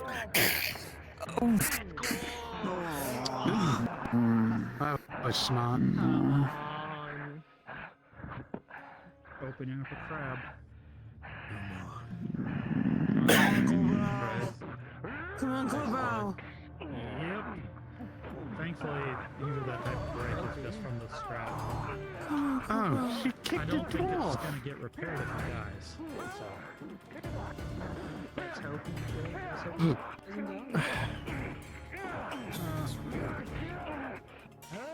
But then again, they could actually. With Sigvana's 7 to Cobrow's 3, Cobra goes to block a blow meant for the face, but the dagger drags from across his left cheek and his left eye, blinding, cutting deep into the eyeball as blood spurts and he stumbles a few feet backwards. Oh no. That's not good. That's right there. Come on, Cobra. The ranger is the thing. It's gonna be fucked up for life. Everyone's gonna be blinded on one At the side. end of the day, we're going to lose So two. one starts circling, exploiting the weakness of the blinded eye. The axe is thrown on the ground as they pick up their weapon of choice, a mighty hammer. I'd aim for that side. The dwarf lets out a bellow and goes on the offensive. For the leg from that side. Boy. Swing after swing, back and forth, both of the combatants looking to maim, to kill the cuts.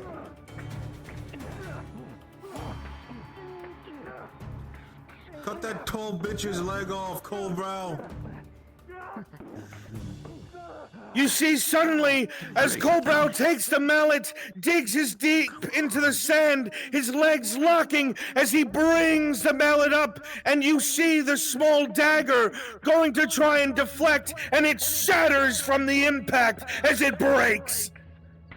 Metal fragments shower both combatants. Wow.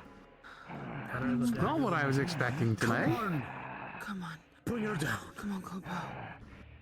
They're both bleeding, they're both gonna find that hammer. Give her fucking Feed the fury. As you all look closer, it looks like Sigvana has several broken fingers, but that doesn't stop them as they make a fist and crunch them into place. That's gonna hurt.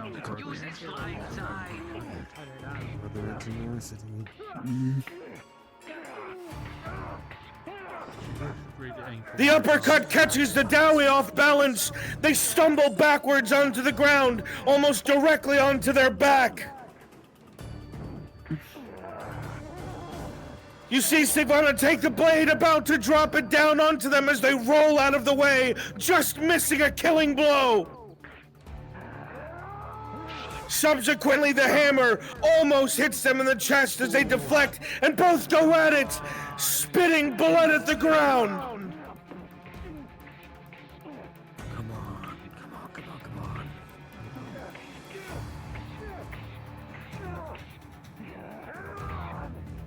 Can't tell if one finds the other one, but they seem pretty evenly matched. Come on, Cobra. There's no showing. Sigvana charges, rolling.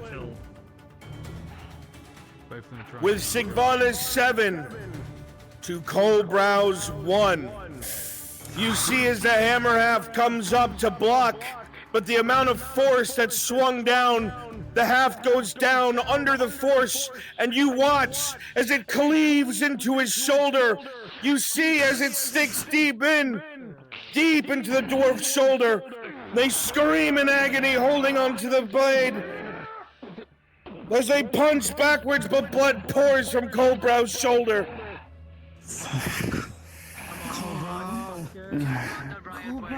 A turtle spring. No. Just leave him to bleed out. Good, but that wouldn't be their way. Kill or be killed.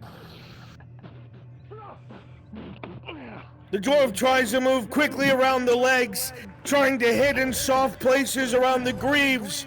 Sigvana's quick to stay out of the way, those hits being hits upon metal, finding no purchase. The dwarf takes a gamble. The blade comes straight at him, and with both hands, he grabs the sword. You hear muscle cuts and sinew rip as several fingers are cut from his hands, but he tears the blade out of Sigvana's hand and throws it behind him. Come on. Flying shot things. Come on. They're down. Both go back and forth. The taller Bjorning raining blows down as the Dowie turtles, using his small stature and armor to absorb the blows.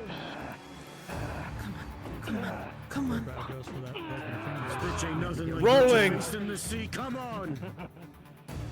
No, that's gonna hurt. Sigvana brings Colbrow up with a 7.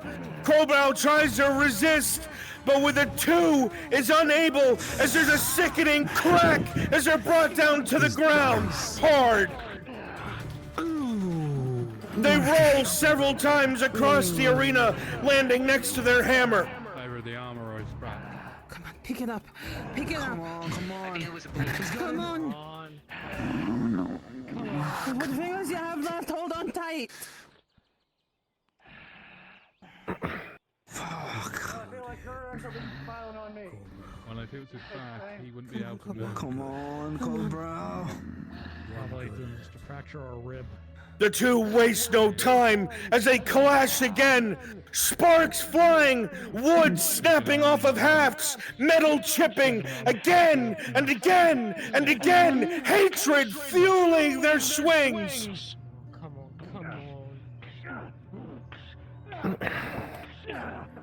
As they go back and forth, Colbrow moves close, just under his swing, rolling. With Colbrow's 11 to Sigvana's 2, he brings it up in an uppercut motion, and it makes connection with Sigvana's jaw as you hear a crack and blood spurt as they go spinning backwards. I'm surprised you didn't lose your bloody face on that one. Your jaw is broken, but you grit your teeth and you lock it in place. You don't need a jaw to breathe or scream.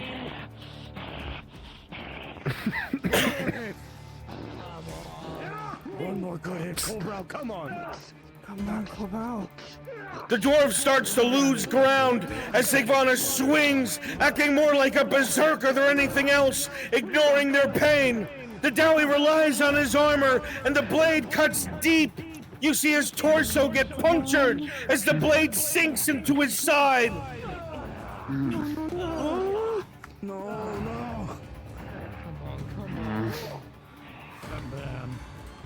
Blood is pouring down their side. Blood is pouring off of both of the combatants. Hey, sorry, I'm surprised both of them are still standing.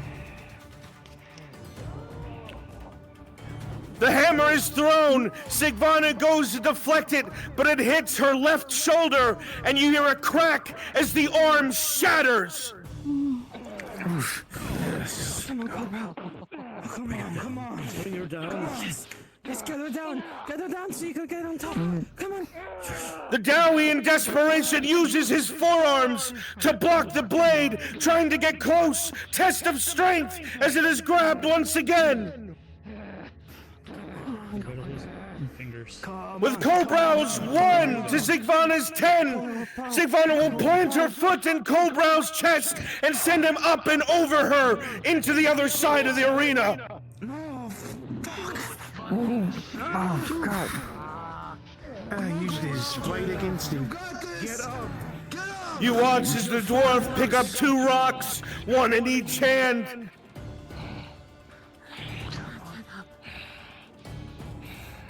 The two breathing heavy, blood pouring from them both, shattered limbs, cut fingers, ripped muscles, broken jaws. They charge again. We're gonna need some. Colbrow doesn't try to block the blade. He brings the stone against her knee. There's a crack. Something is dislocated, but she continues to fight. She brings her blade down. It cuts into the other shoulder. You see as his left arm dangles from meat and muscle alone as the metal gives way.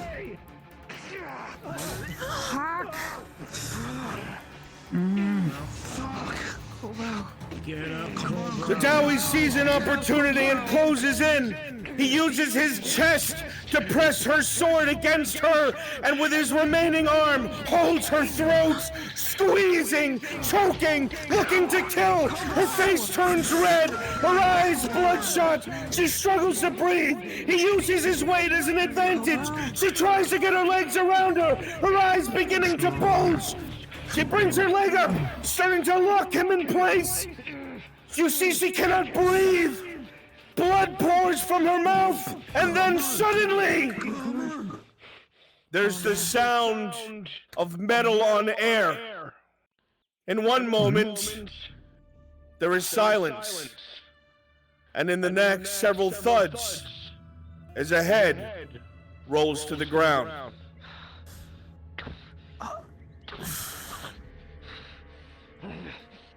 Good job. Holy shit.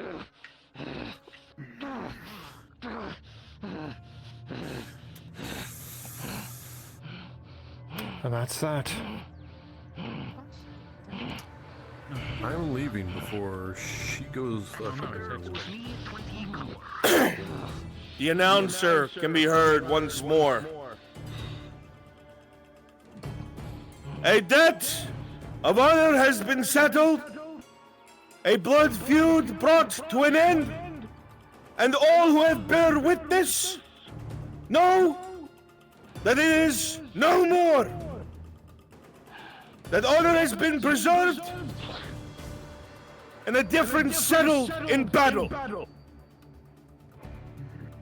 The champion of this blood feud cannot be denied. Shekvana the North Woman has prevailed. Colbrow has fallen. At this point, the surgeons and medics may tend to the wounded, and those who have claim over the body may come and claim it. Because I love to say congratulations. Pause.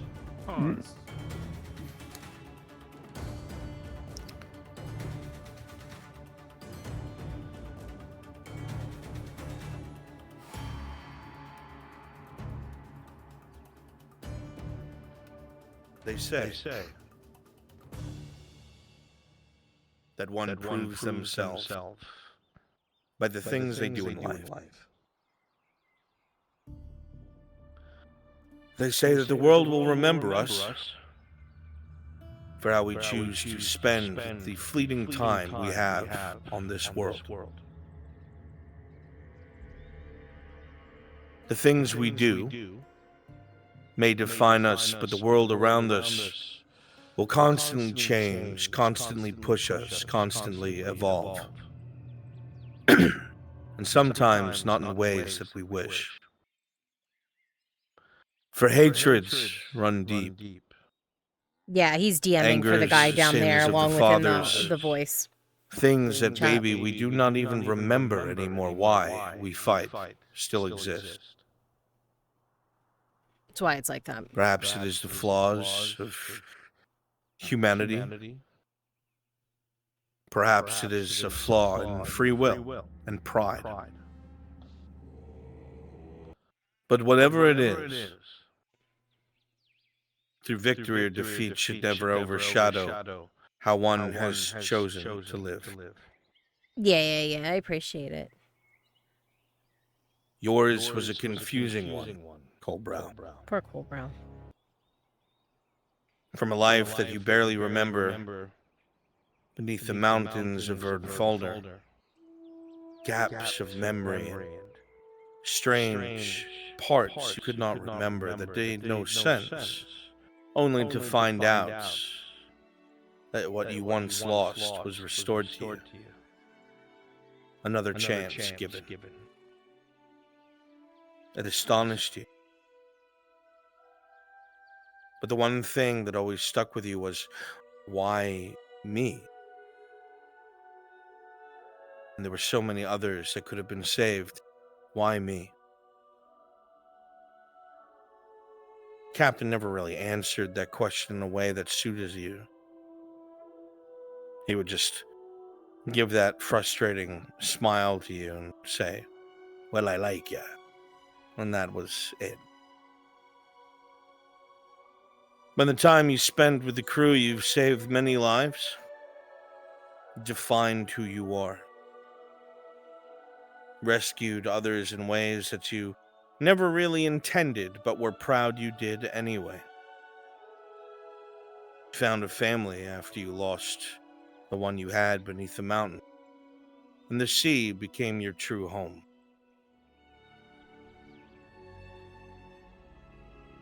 But there were so many mistakes along the way, so many losses, so many things that you felt you could have done better. The others forgave you, but they didn't understand. It's a matter of honor. You have to be able to look at your own reflection and be proud. Maybe it's your dwarf half, or maybe it's your stubborn soul, you don't know. But you were not satisfied with what you saw. You found yourself lacking. You wanted to be so much more. And so when you felt this way, and the clashes came with the North woman, you decided that you would prove yourself, not only to yourself, but hopefully to those who would bear witness. In truth,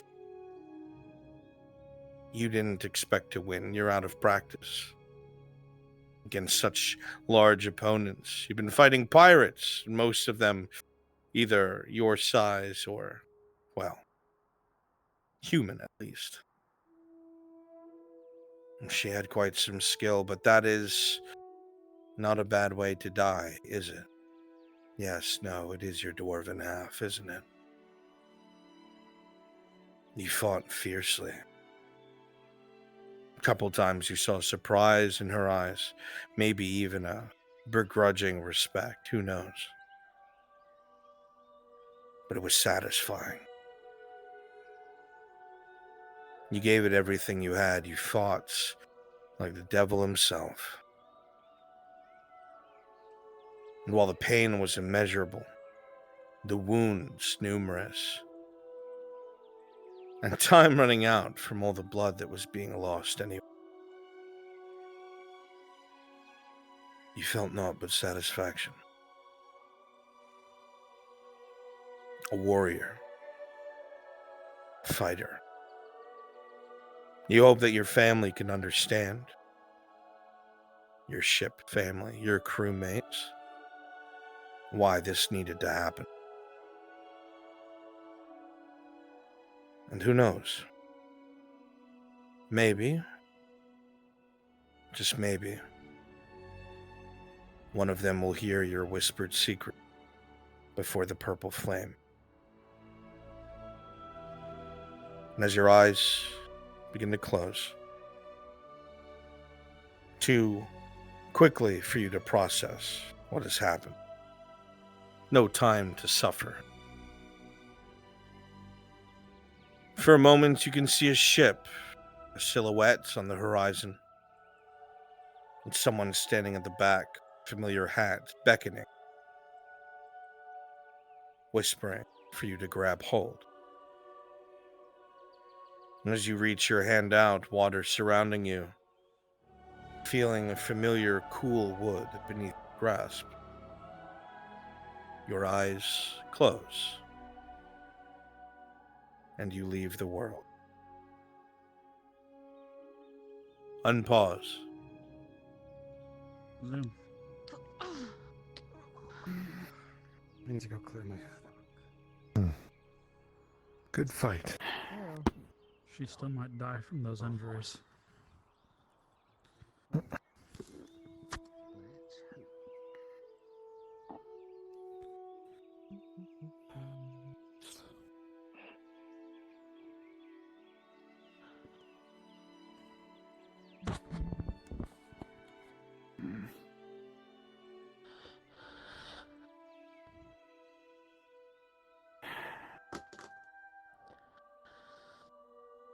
Waste of life.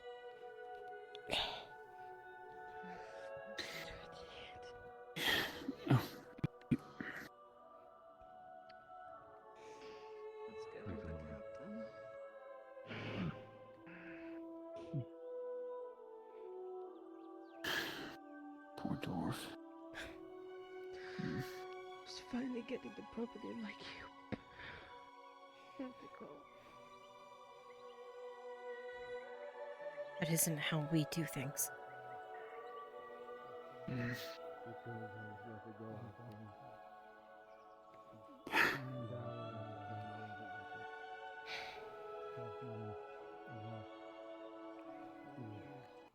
Don't know what they argued about. Apparently, Cody thought they sorted it all out. Apparently not. Deal with that. Hold brow off. Sigvana 1. Let's see if Sigvana stays alive after all those injuries. I won't ask too much for Join my household. Seems like needless tasks. Are you? Yeah, that's what a lot of people were muttering in the crowd. Sergeant, So close. take note of this man and name, and we will talk later. Yes, Lord. Miss Marin. Let's get some basic necessities, right? Won't see much more of it in the north. I don't have to get used to it, whether I'm in the north or not. The name I go by these days. It is about the training, Sell it. which Tom you are Selleck. doing excellent with, and also letting us train I don't understand it. It's pointless. Lord wishes for two of you to accompany me back to grab Sigvana. Simple as that. Just two. THELLEA. I'm not fucking going. But I'm not. There's no way you can lift her. Well. I won't complain if I'm not a complainer. Because I like to take the forefront. Noted. I am doing well. Cadet, do you have any skills, any combat skills or otherwise? Even I could lift her, I'm not fucking going. I've been security. I've been muscle for certain establishments, staff houses. Makes me worried. I've even been Worried why?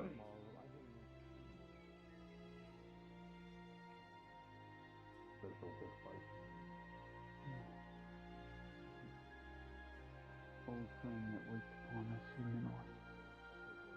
My If lady. there's still that. My lord? I like to talk business to you at your apothecary whenever you're free and open. He must be actively recruiting then. Let me make sure the injured is taken care of, my lord, and I'll be right there right away. Please and thank you. It is a hefty thing, I will ask. Of course, my lord.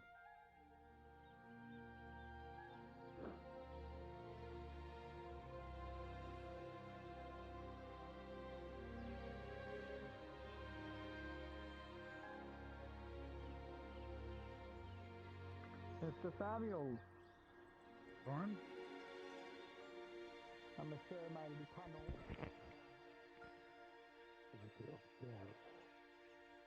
Note points or supplies are coming in. Note bodies are moving in. Note traffic between the different camps. All of it.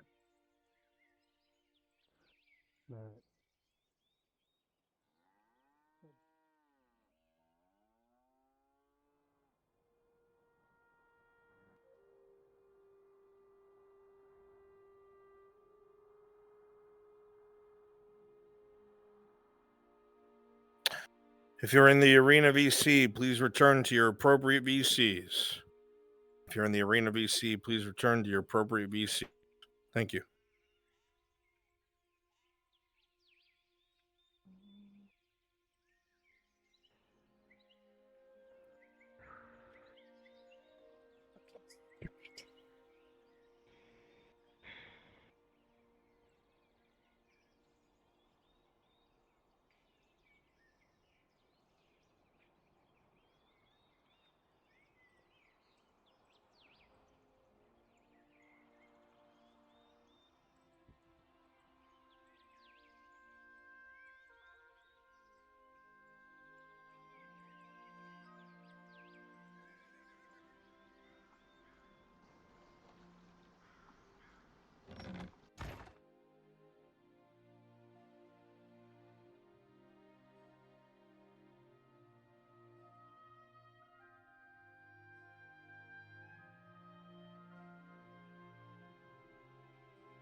If we can get rid of whatever it was that caused it, then all the better.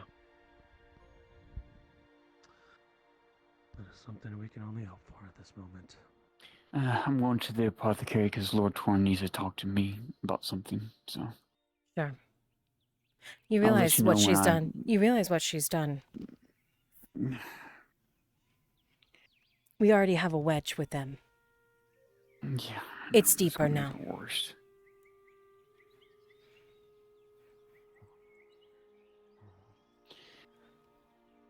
Oh, why Spider-Man not quit? And myself, I'm stubborn. Not cause people to kill.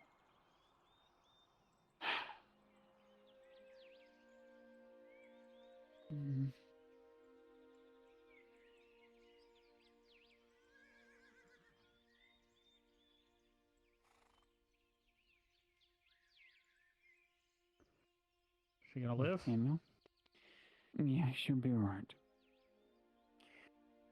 Need to get ready to greet Lord Torn. He's wanting to have a Well, I know words. he's gone to the temple to pray with Marin, so. Yeah. No, I want to be here, be prepared. Told him I'd meet him over here, so. Go over here, I will. Alright. We're really bringing her to the apothecary. Great.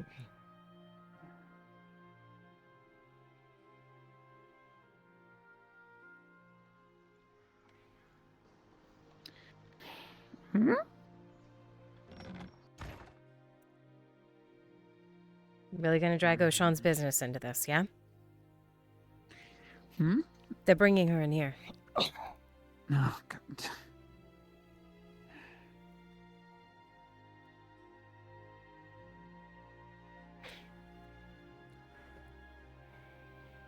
Upstairs. That's not our say. This is O'Shawn's place.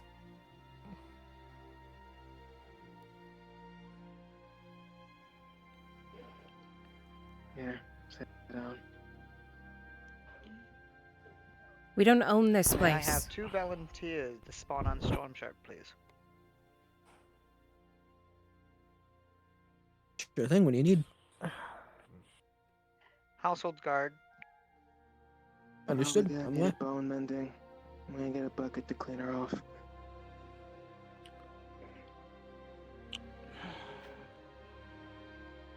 All right, queuing volunteers Just the too. bone mending. Let me see if I even have any more, because somebody's been buying things out.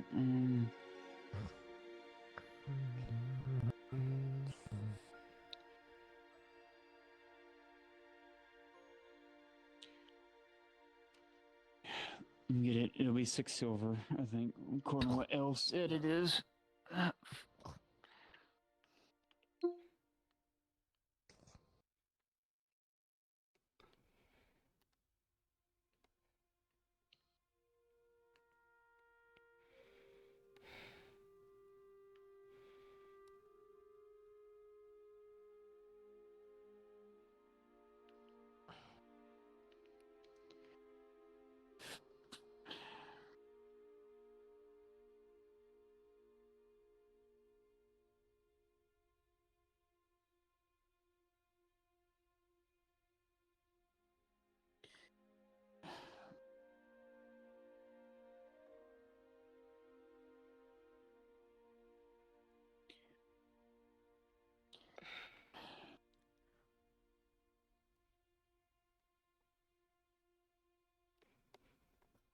Let's see, Vaughn, do you have 6 silver on you?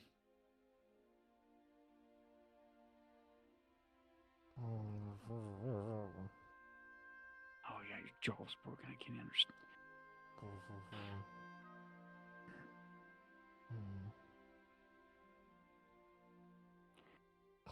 Just pay me when you can.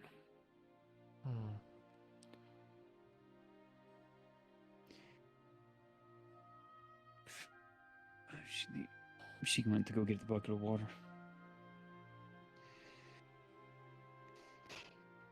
Oh, let me do something real quick. Let me reset myself. I'm heading out. I'm not supporting this.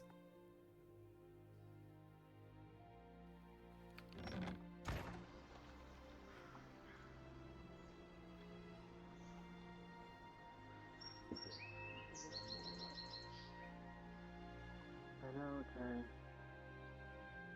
Nicholas kinda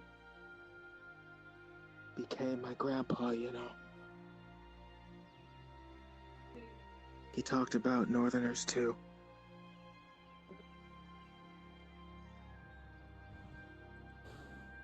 We're not really supporting this, right? I'm not. We're not just saying this is Didn't know okay. what was happening. I know that. But we're treating her like it is. She has driven a wedge even further with us and that fucking crew. We already had to deal with the shit with Daniel, and now we have this.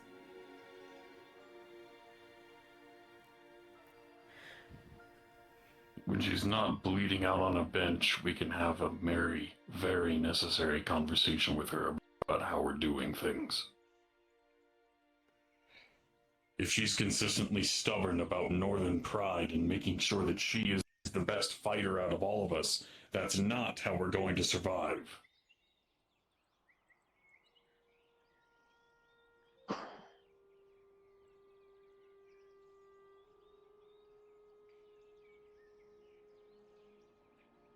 She killed a man who clearly was a decent fighter when we're on the precipice of war over a petty squabble. June, are you ready to be that witness?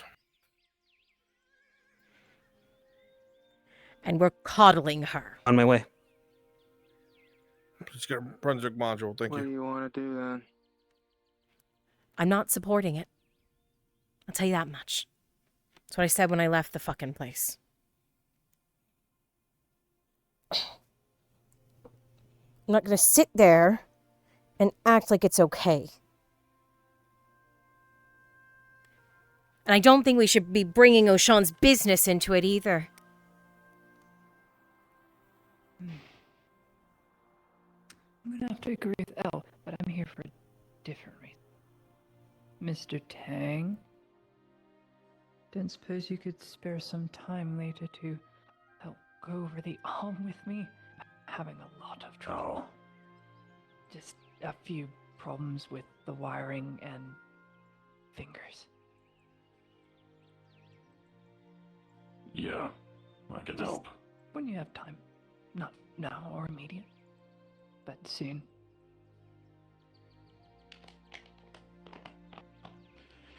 When there's not a 7-foot-tall bleeding out woman on a bench and we actually have a situation under control, sure. Okay. Thank you. I will look for you then, when the time comes.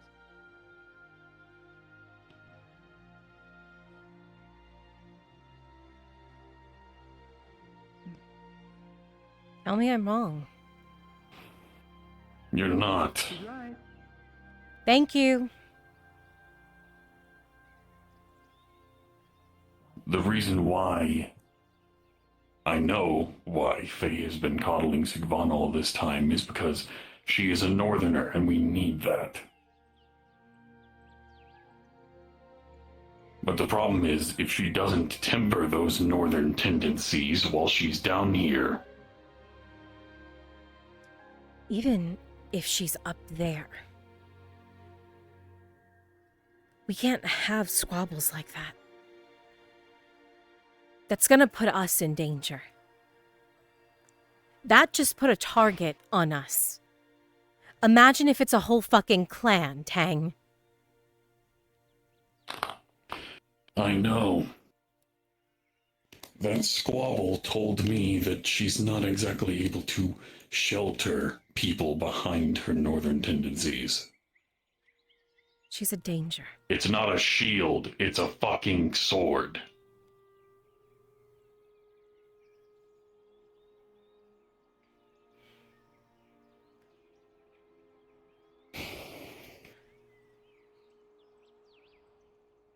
We are supposed to be Autumn's shield. We are supposed to be the things protecting her because, hell, she tries to talk to her enemies.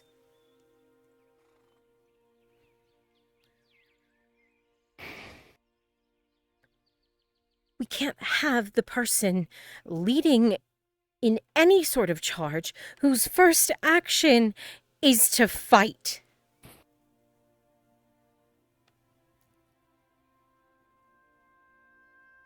I hate to say it, but I think that the Northerner that would have been best suited to harbor us into the north is sunken into the ground.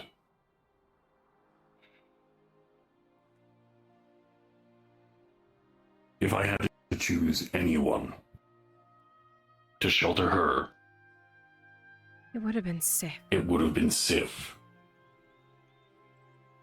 Me too. Sigvana is overly aggressive, highly combative, and disagrees with anything that doesn't go with her tendencies. I miss Sif.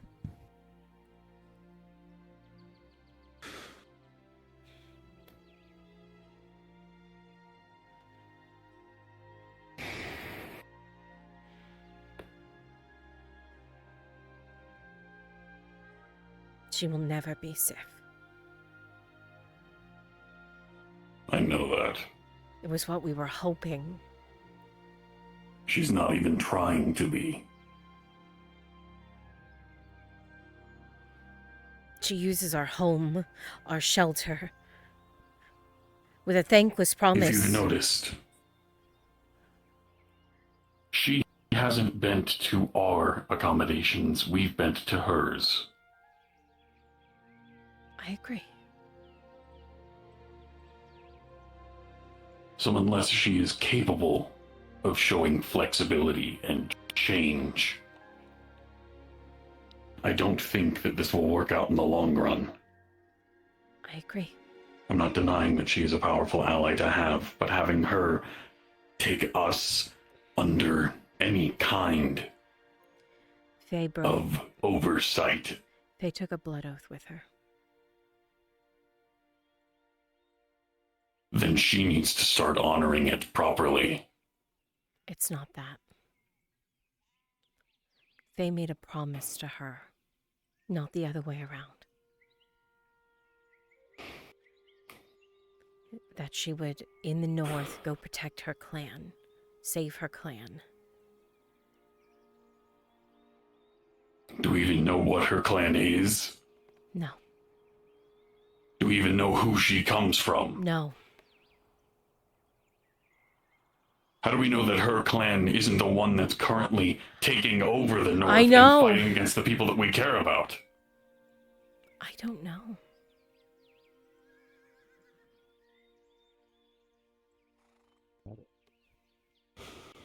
I don't know.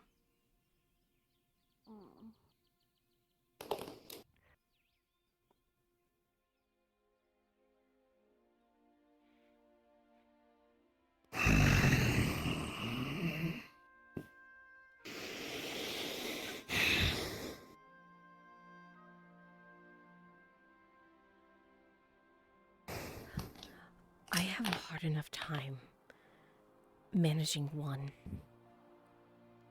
I can't baby that thing too.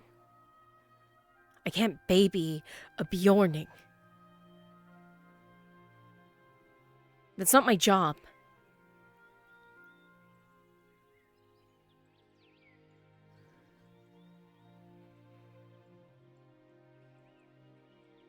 And it's not supposed to be.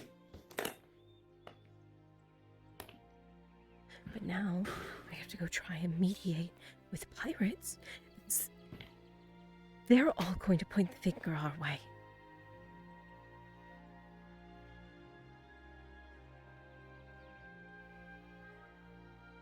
They already said, why didn't you stop her? Before it even started. They already said that there's going to be more tension between our groups before it started.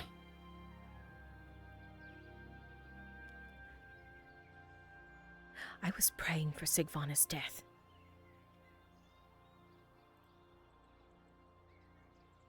I was rooting for the other side. Because I can't manage that. Not on top of everything else. We just started to get Lisa to pull away from that behavior.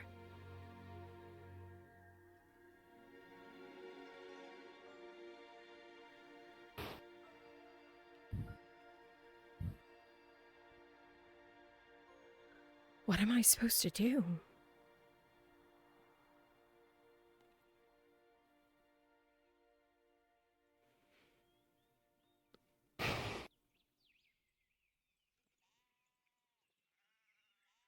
Because let's be honest, it's not Faye who plays the bad guy.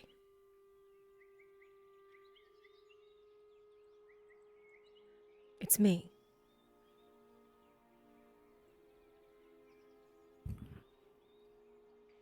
We need to make sure that that blood oath doesn't actually make us slaves. I don't think so. It is a promise of an eventual assistance.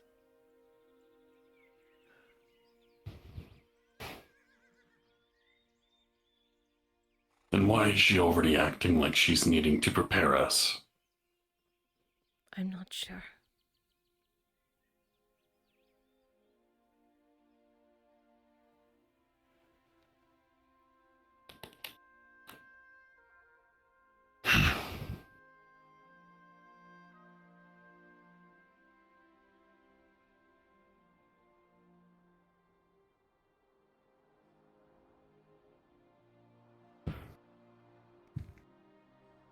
Everyone needs to be aware of how they stand.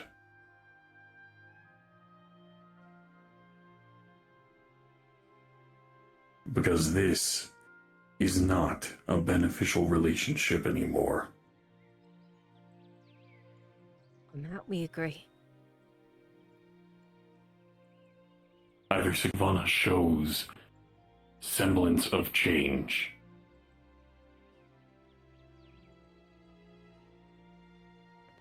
or she's going to have to bleed that blood oath dry. And that will not end well.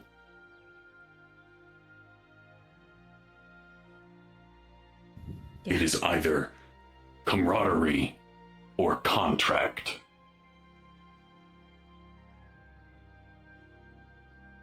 I understand that the North is a brutal place, but it is not something that we need to have a blood oath hold over the head for. Especially after everything that has already happened before we have even had any notion of interaction.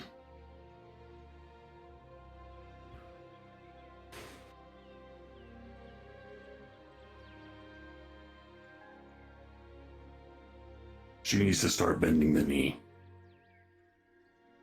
And if not, she is going to lose it.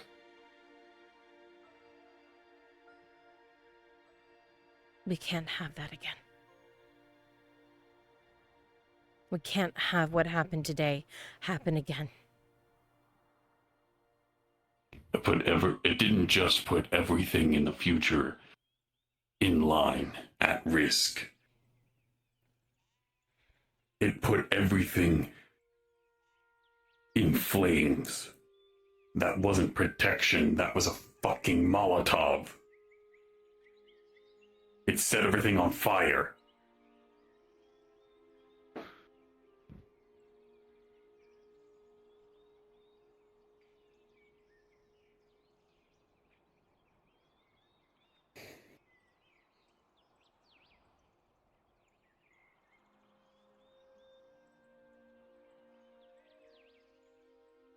Excuse me. And if Faye's not going to be the bad guy, fine. But it doesn't change that she needs to change. And if she doesn't... I saw your friend got murdered, but I have business for you. Yeah. Where is she? I'm gonna go to the tavern. Have you seen Torty? Should be towards the tavern. I was hoping she'd get somewhere else, but alright.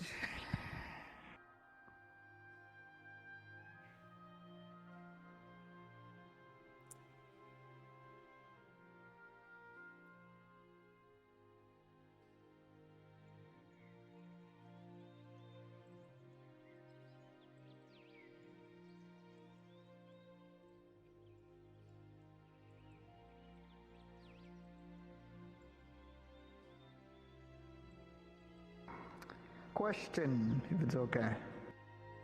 Are you talking to me? Yes. I don't know what the fuck you're saying.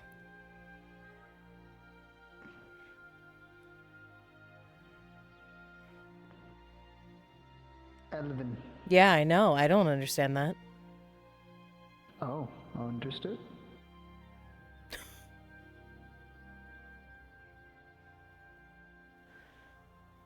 I see. Master Dowler. Even though it was already dismissed. A ton. I gave them the Dismissed message. evidence and put it back in the trial. Thank you. Basically. I have just recently talked to them and did that commission. Okay. Hey. Pause. Fuck. A slight bell is heard from the town hall, citing that the Blint case is now open. Guess we should attend that.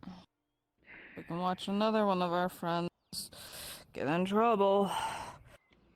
Ooh, maybe he'll get executed. 2-for-1 deal in a day. I hope not. We hope not to. Hello. Are you, much as I seems that you're not in a good mood, but are you open for tanning and leathering? Yeah, sure. What do you need, sir? In the past, I have commissioned you leather sets wise. I might have to ask that again. In a great amount. Absolutely.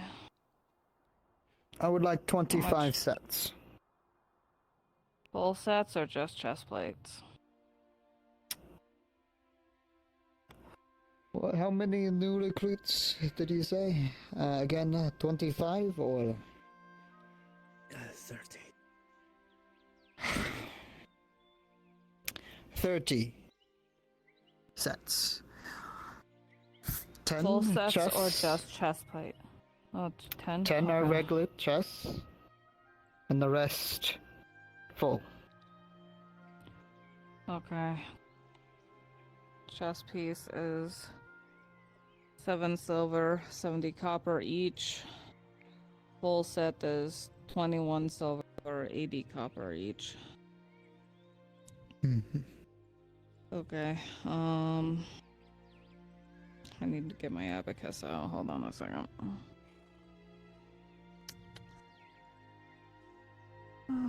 So 7 silver, 7 copper for the chest.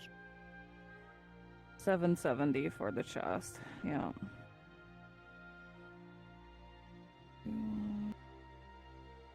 Yeah. 20.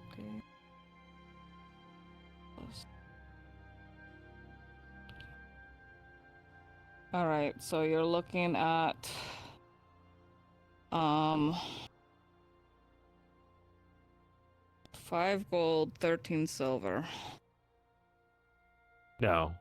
Nice. No? See? That's No, you're somewhere wrong. It's How because much it's is the 20 full set? The full set's 21.80. 21 silver? So 21 silver, 80 And you're doing copper. 20. 20. 20 of those. Yeah. That's Hang on, let's bring a third gay in on the math. Yeah. Oh wait, no, you are right. Yeah, 'cause that's for gold, 360 copper. Bisexual. Wait. Yeah. 545. That's not fair. Wait. You said 2180 times 25? No, 20. 20. Oh, okay. 20 full sets, 10 chests. So yeah, 5 gold, 13 silver. Half first and then the rest after, correct? That is standard. Or I can pay in full maybe- after the commission. Either way, I work with both. We're gonna probably have to require some up front. Send one of your men over with half of the money later. I'll have to make sure I send contact to Silver Rain.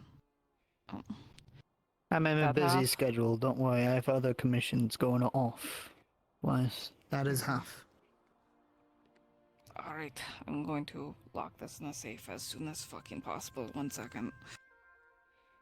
Indeed.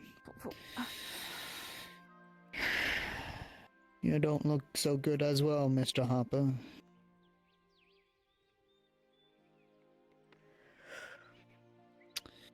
I've been told Torty is friends with the Master Dwarf, but I'm assuming you are as well.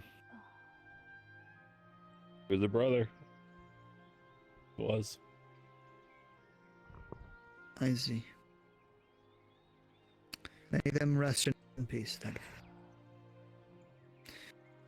Forgive me, I cannot stay. I have other things to do alongside a war trying to win. But take care, Mr. Harper, and hopefully in the better terms and better times, we can talk more. Take care, Lord Tobin.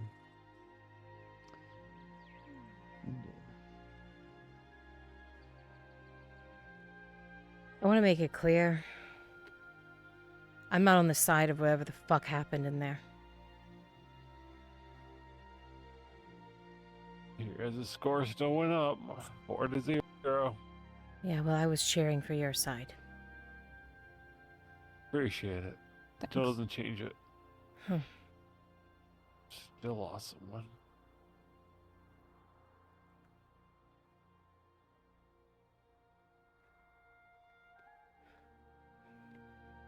Let's support Carla.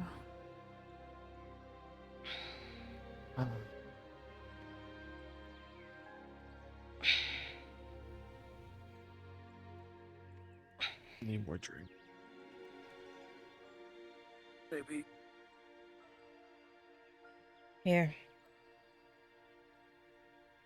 I got fair stuff and whatever you got. Oh, I don't think so. No. It's like some sort of... They're almost. Oh. It's like a fruit brandy.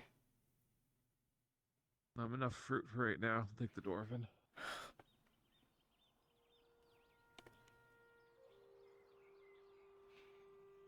I think it's fitting. Maybe I can hit her over the head with it later. Trying to get her out of the alchemy shop. Yeah. I mean, if you need help getting her out, I'm sure we can dump her in the middle of the ocean. As a treat.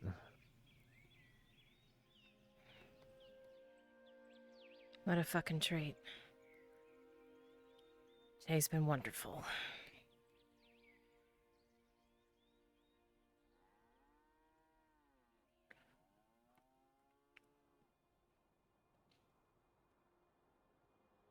Well, I don't care about the cheese anymore. Yeah. Also, I think I figured out there's one of my goat wheel cheese. Not your big expensive one. They said they used a half a wheel. Yeah, I had a wheel and a half of the Big Bertha. Someone wasted I had a cheese? couple of wheels of goat.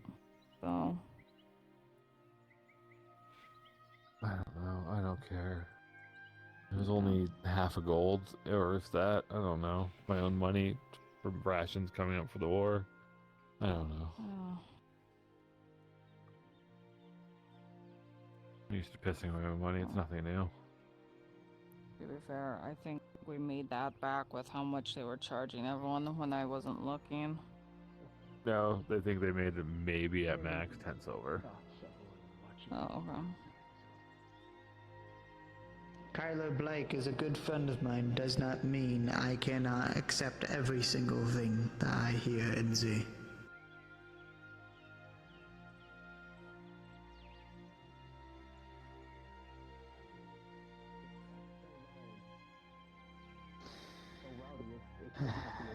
So when I came to check up on it, when I came to look at what was going on to make sure it didn't spill into the tavern itself, it was several people fighting, but I noticed two groups. Men, drow. Mr. Blint was among the drow in this mass in this mass brawl.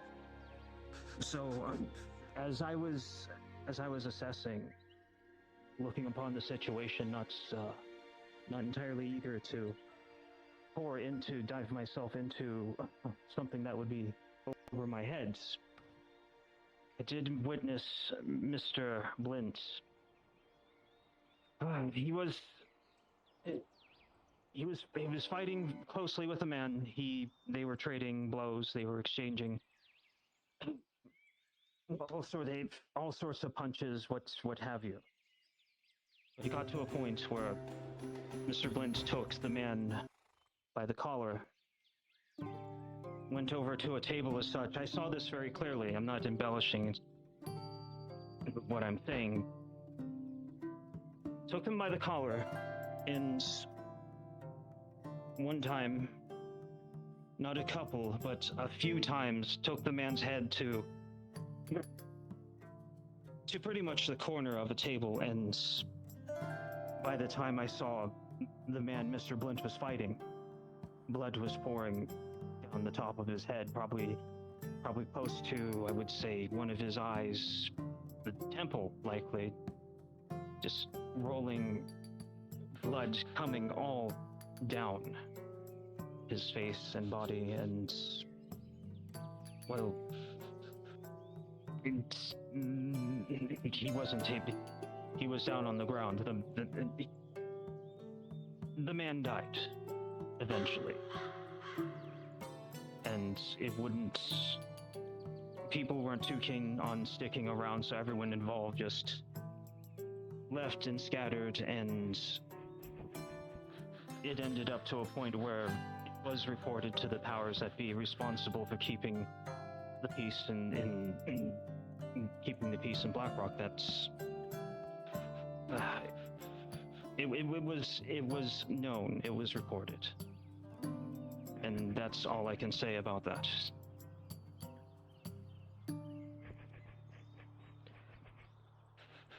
If question further, would you be able to sit down with the adjutant and provide the years in between this took place, your license as security there, and put us in contact with the owner of this establishment at the time?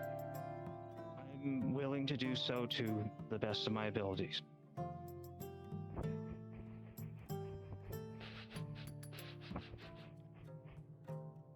Now, time can change a lot of things.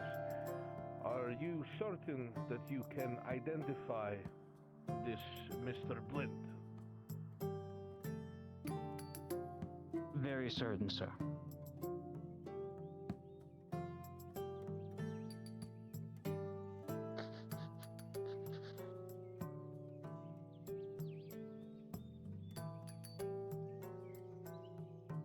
Time has changed him somewhat, the number of scars, the length of hair, but the face is the same.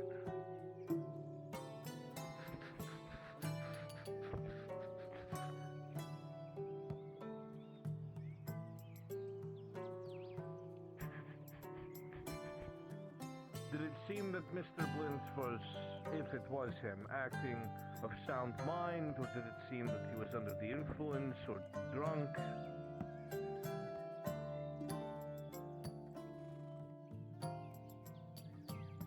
I would say it's was not out of, I would say sometimes the bottle, sometimes maybe other things, although I was not over his shoulder to see exactly what he might have partaken in.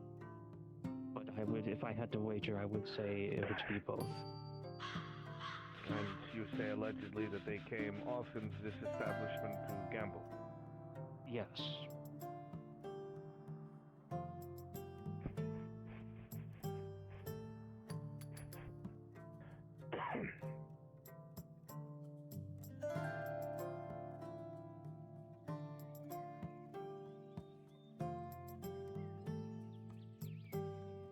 Mr. Blind, do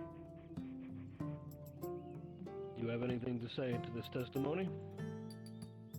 I would only point out that this seems incredibly different from any sort of temperament that I've perhaps ever shown. It seems strange that he could pick me out of a gang of drow, me specifically, supposedly, and see exactly what I supposedly was doing out of this whole group. Mr.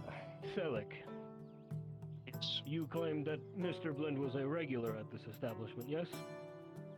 Yes, for the time that I've had to deal with him until... the time that you would work there, yes. Yes. How often would you say that he visited this establishment?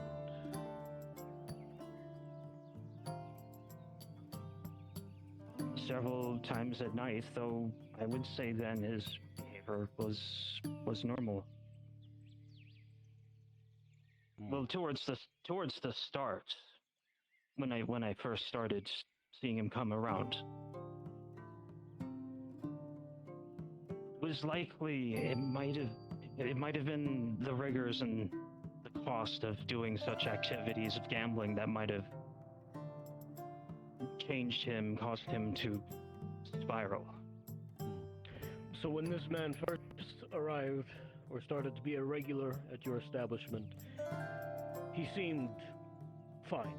And then over time, he became worse and worse, but still came to your establishment that you worked at, yes? I would say so. Well,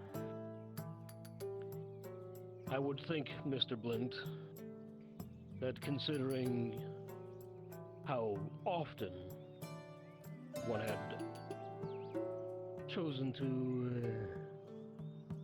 imbibe at this establishment, I would say that, yes, he should be able to recognize your face. In a pack of drow. Drow are not as common, even in Gradia. To see a pack of them, and one who regularly visits their establishment? Allegedly. One who allegedly regularly visits and was banned.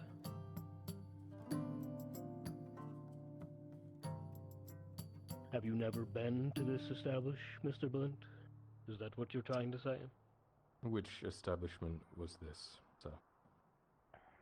The tavern in the interior of Blackrock, not the Sinking Admiral, but the one that is, the name escapes me, forgive me. I think I know the one you speak of. I can't speak for any violent tendencies, though. And I think, assuming that gambling had allegedly changed me into some kind of violent monster, I mean, sorry, sir, are you a doctor? Do you have that ability to describe that to... I don't think it was... I don't think it was gambling. It might have been possibly That's Serenity. very different from what you said earlier. Now we're throwing in Serenity. Well, what's going on?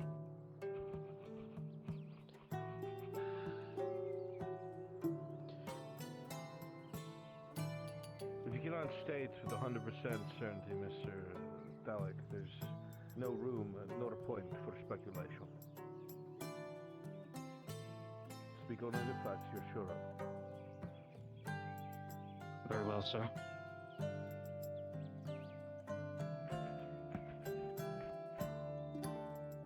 there anything further you have to add to this particular testimony? No, sir. Please have a seat. Mr. Blint, you had stated that you were familiar with this establishment, so you have visited it before? I've been to Blackrock before. Did you get drunk whilst you were in Blackrock? Probably once or twice, maybe. A long time ago. Any reason we should suspect that you might have partaken in drugs, Mr. Blint? No, there is no reason you should suspect that. And as for this establishment, how often would you say that you visited whilst your tenure in Blackrock? This was a long time ago. I don't exactly have a schedule, but frequent enough. Frequent enough.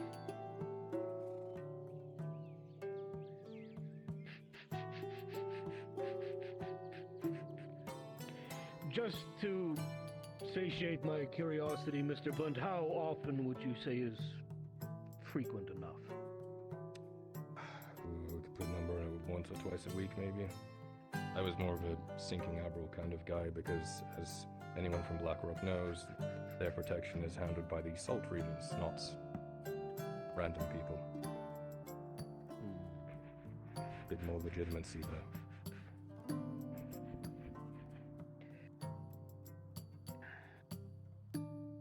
I have no further questions. Your plea, Mr. Blint, to this particular charge? The charge being involuntary manslaughter. Not guilty. Not guilty.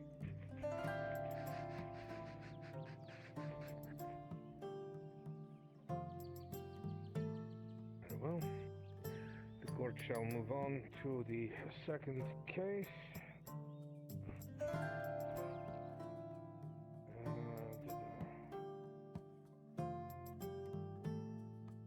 The elderly gentleman, Mr. Thalace, is here.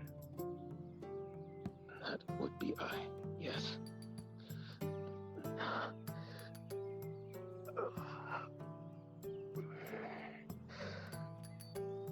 Forgive me. VRChat was answering a DM. Sorry. This isn't like Blackwell with my personal model where you don't have to hide the screen. Sorry about that. Mr. Thalace, you are a elderly man from Norbeth, is that correct? Norbeth Fortress? That is correct, yes. And you were a caravaneer and a merchant, according to your dossier. That is correct, yes.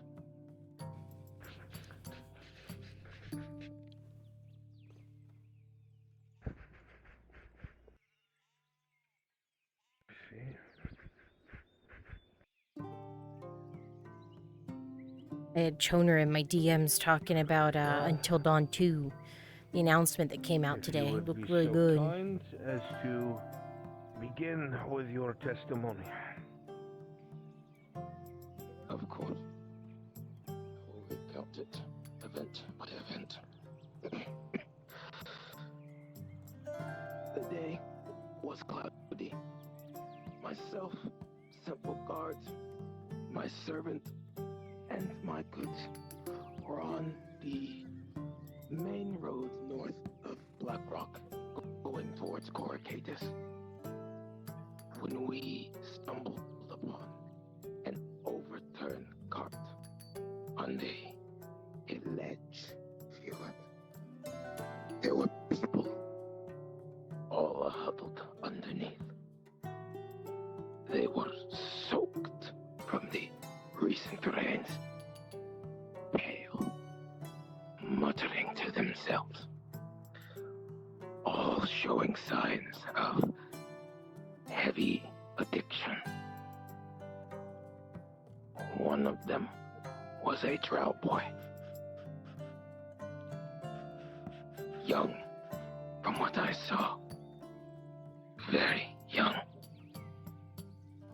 As the previous man said, no scars, longer hair.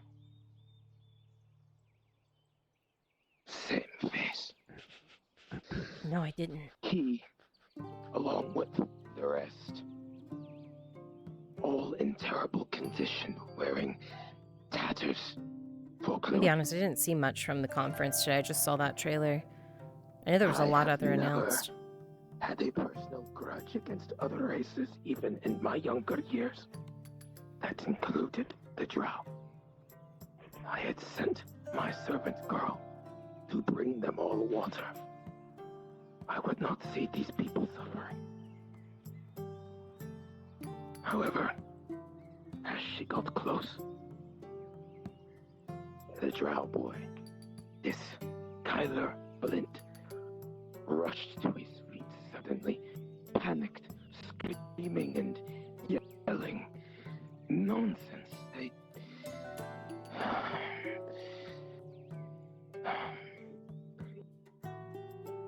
He didn't do it. Get away from him. Get away from me. I was played. This wasn't my idea.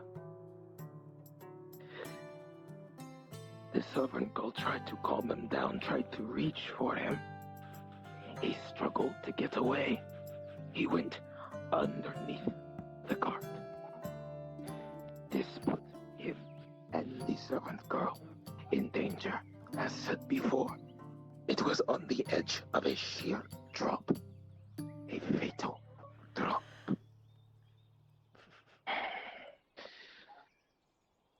When she reached out again to try to soothe him, he did not move. I yelled at her. I yelled, "Salel, get away! Get away from there, Salel!" She would not listen. And then suddenly the drow, he grabbed her, he pushed her out of the way, and he bolted. He bolted into the opposite direction, to the nearby forest. I was about to run after him when I heard her shout from Salel.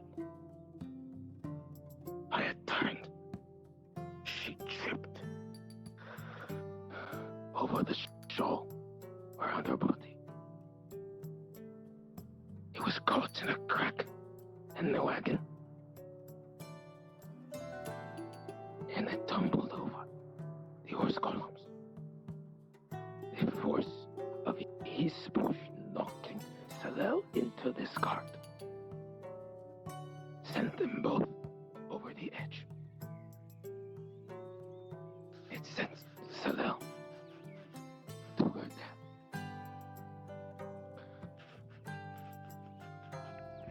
When we moved on to this merchant hub in Coracadis, I questioned the others in the wagon who were with him, with several of the guard there. And they all said the same thing. They identified him as Blind. That he was from Blackrock. That he was running from Blackrock. They did not know the reasons, but they all unanimously agreed that he was on the run. I heard nothing since then, until recent. That this case was reopened. And now I am here, recounting this tale. That is all.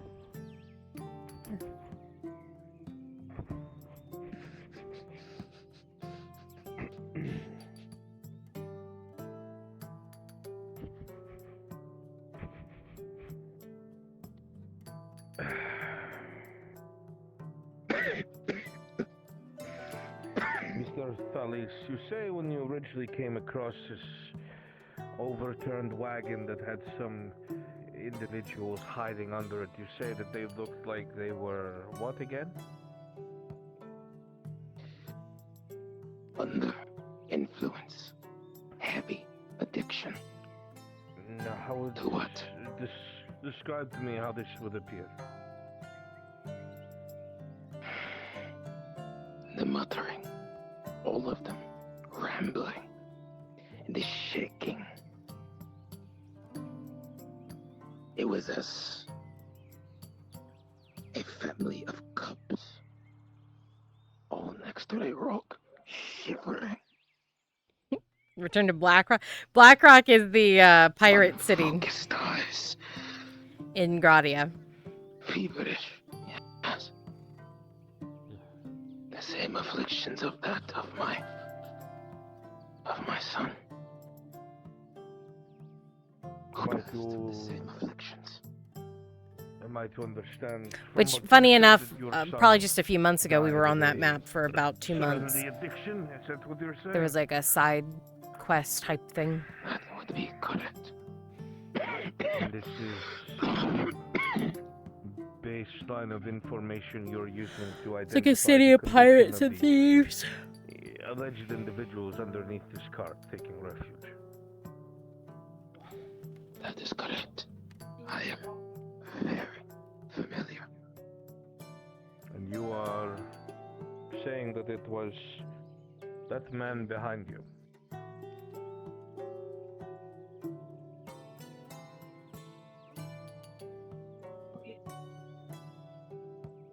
Gaunt, skinny, sickly, likely due to his affliction. But it is him. This I am certain.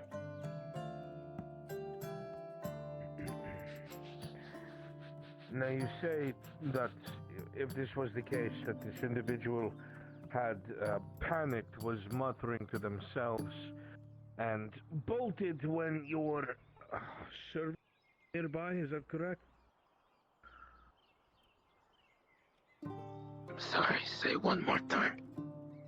If I am to understand, this alleged individual bolted when your servant got nearby, and this accidental movement. One more sent her witness after what? this. Something you say. He grabbed her, pushed her out of the way. We've got one more witness, to chat. run into the nearby forest. Peek. It was that Win, where the action fuck are you? that sent her What are you doing? the cart, tripping on her shawl. The shawl getting caught. And they both Somewhere? What does that even mean? Yes. So you don't believe that What does it even mean, dude? when they were shoved, it was the purpose wasn't to send them over.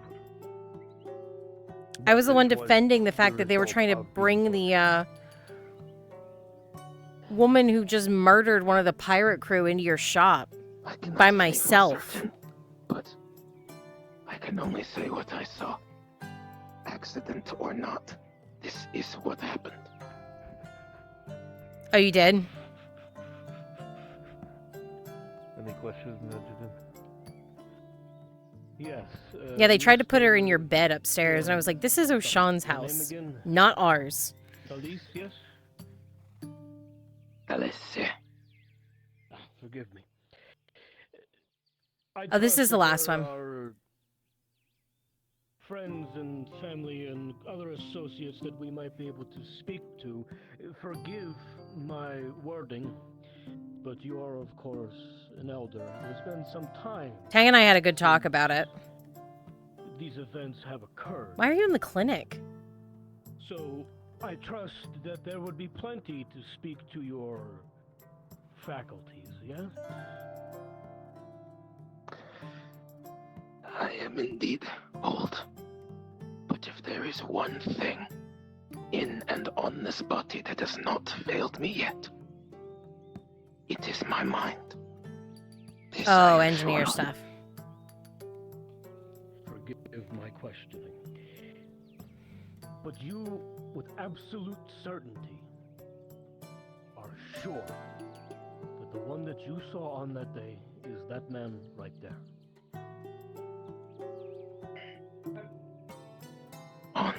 my son's life. This is the man that I saw run into those woods. Thank you. I have no more questions for him.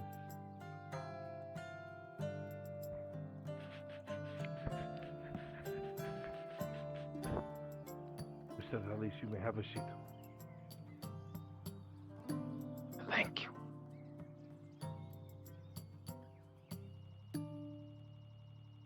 Uh-oh.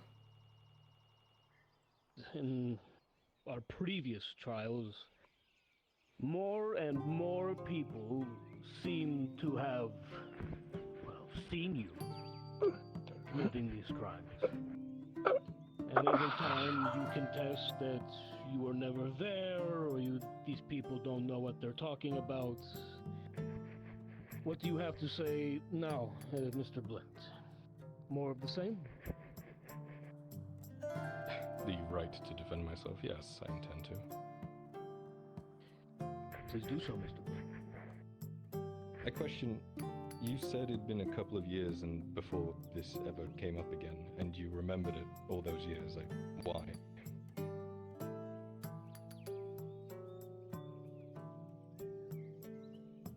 Isabel, my servant. Well, she was a servant, yes. How did you come to hear about this trial? The same way most have. The local guardhouse. Elaborate. The local magistrate was calling for any witnesses. And I just so happened to be a witness of this particular crime. You were referring to me most, or this person, I should say, throughout most of this as a drow boy. Yet you only used my name much later on.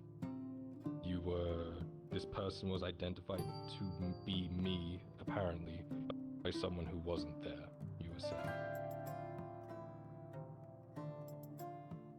By someone who wasn't there. I know what I saw.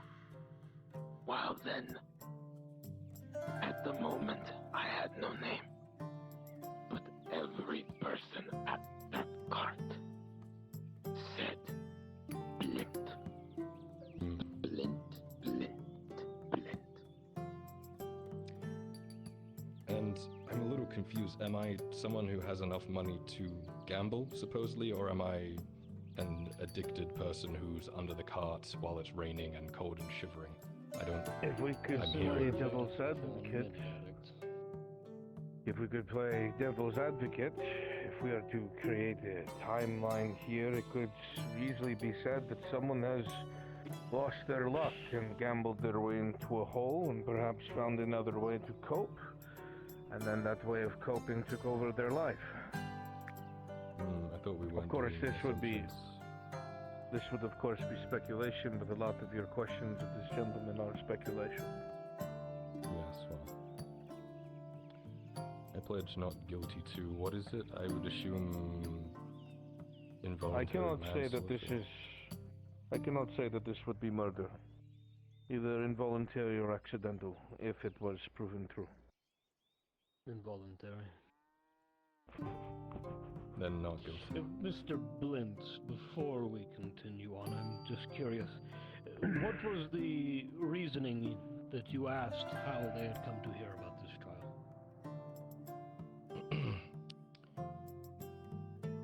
The person leveling a lot of these charges against me, or at least putting them out there, Mr.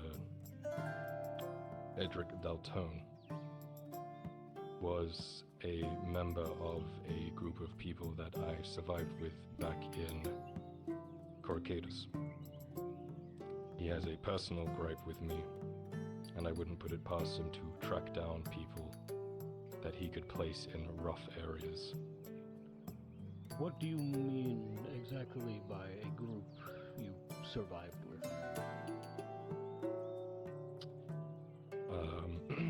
after my mother was murdered, I found myself on the streets hard on luck, and it was myself, a man called Grayson, a man called Edric, and a woman called Ayla, and we survived any way we could. Petty thefts, just to survive. We had no other choice. Perhaps, considering previous testimonies, a small group of hooded figures, Mr. Blint? Could be described as such. 3 to 4 in number. You must realize that is what a lot of these testimonies conveyed of, and your previous charges, and you did not place yourself at any of these, but now this explanation reinforces the individuals that might have been seen with you. The point I'm making is that this person was a part of that group, and it is entirely very easy for them to put me to real crimes that they might have been a part of. That there And were. why would they do such a thing? Hi, Jay. Edric Daltone is the current head of the Dread Knives. I have been undermining him and dismantling his operations for a long, long time now.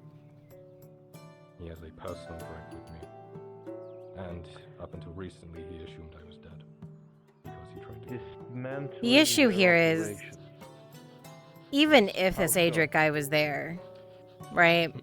They have a supply of, well... That's not justification that he at wasn't. least. There was I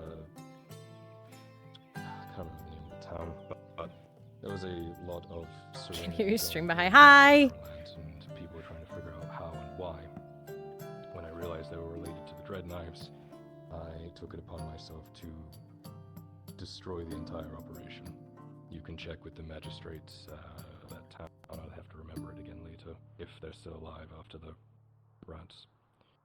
Not to mention I'm sorry. You yourself dismantled a Dread Knife organization in Ireland. Did I understand that correctly? It was a proxy, but yes, it was a Dread Knife sponsored one. In fact, one of their lieutenants, Grayson Welsh, was there as well.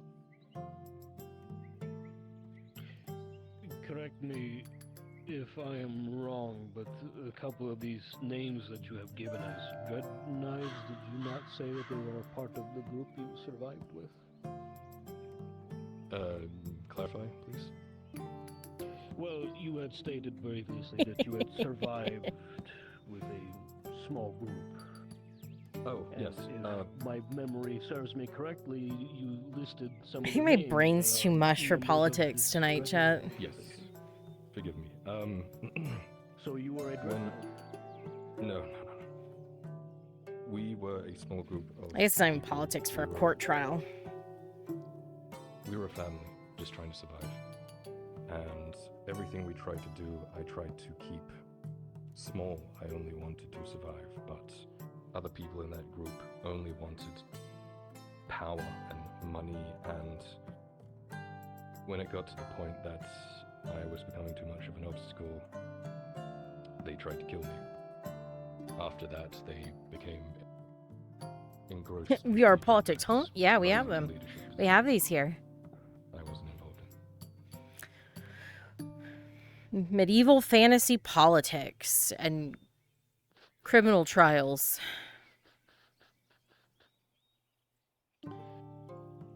You had was it stated exactly? that you had started to dismantle their operations. Why? Well, aside from the personal grudge I have against the Dread Knights, Medieval Judge Judy. and what I've seen them do. I think that's the closest you're gonna get. Live in Blackrock and Coracudis without seeing what Serenity does to people. I'm sure everyone here has witnessed it. It's a terrible, terrible thing. But honestly, a lot of it was a personal grudge up until I realized that wasn't the way to go about it.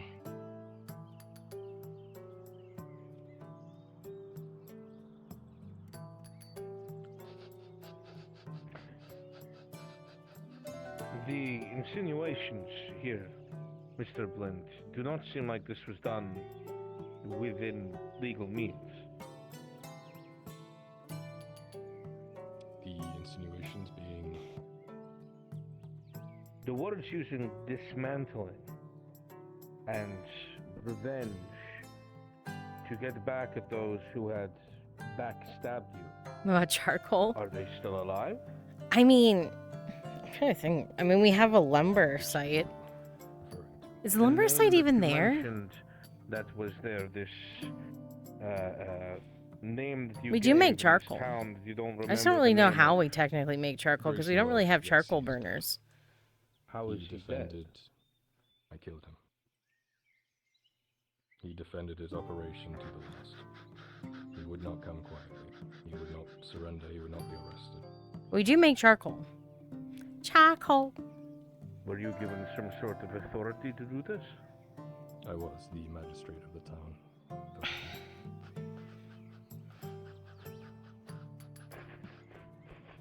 They're all writing things down. Oh, leg.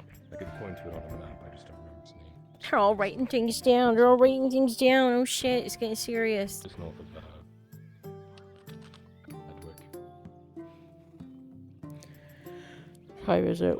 Oh, it's 1 in the morning. Holy shit. Reason exactly you have this personal vendetta against them. Truthfully, when I was in Adwick, I was happy to lay low, live a new life, and dedicate myself to better things. But when Welsh found out that I was still alive, he sent people to kill me.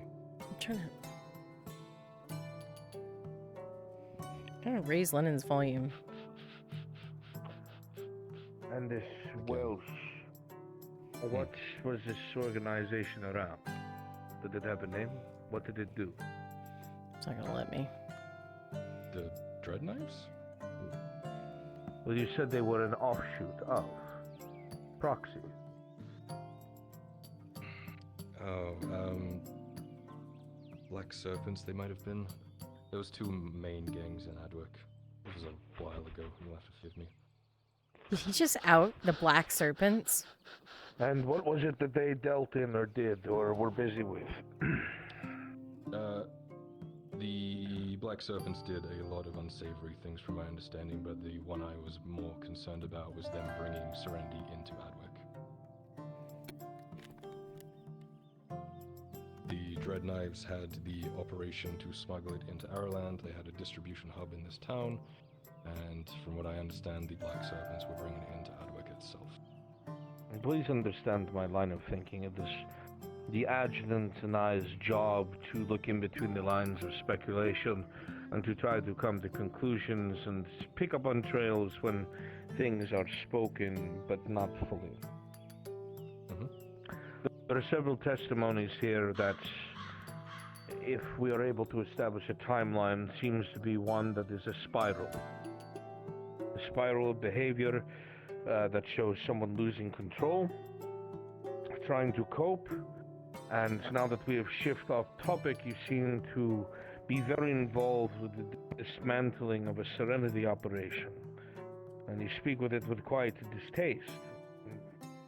Some of these testimonies have referred to the alleged individual being one suffering from the influence. You see where one might make a suspicious connection. I can see that. Is there any truth to this speculation? No. I was never completely out of my mind on Serenity. Completely. Have you ever used Serenity? Ooh. The big boy lie. The big boy lie. Ooh. However, from Serenity, do they? And here I am. Perfect. Unless one is to consider some recent reports out of this very province and the removal of the previous Capitano. There are some questions there, but we shall address those after the trials questions today on another.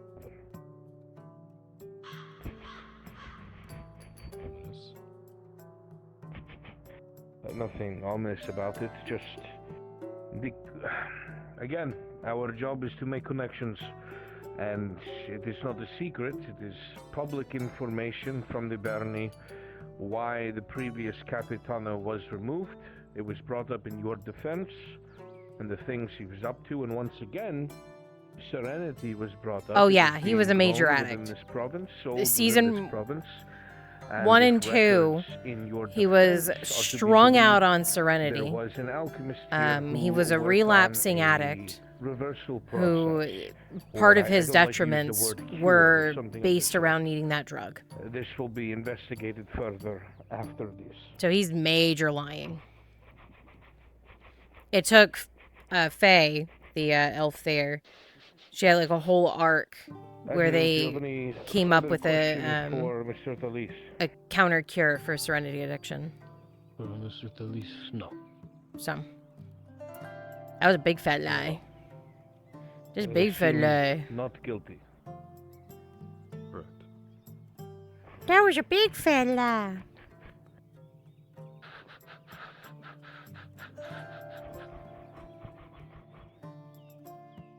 He kind of dug himself a hole here a little bit by acknowledging some of the things that have been said before. In a roundabout way, he acknowledged some of the things, which is yikes. In defending Very himself. Well. And now our last testimony today. Oh shit, we missed the middle testimony.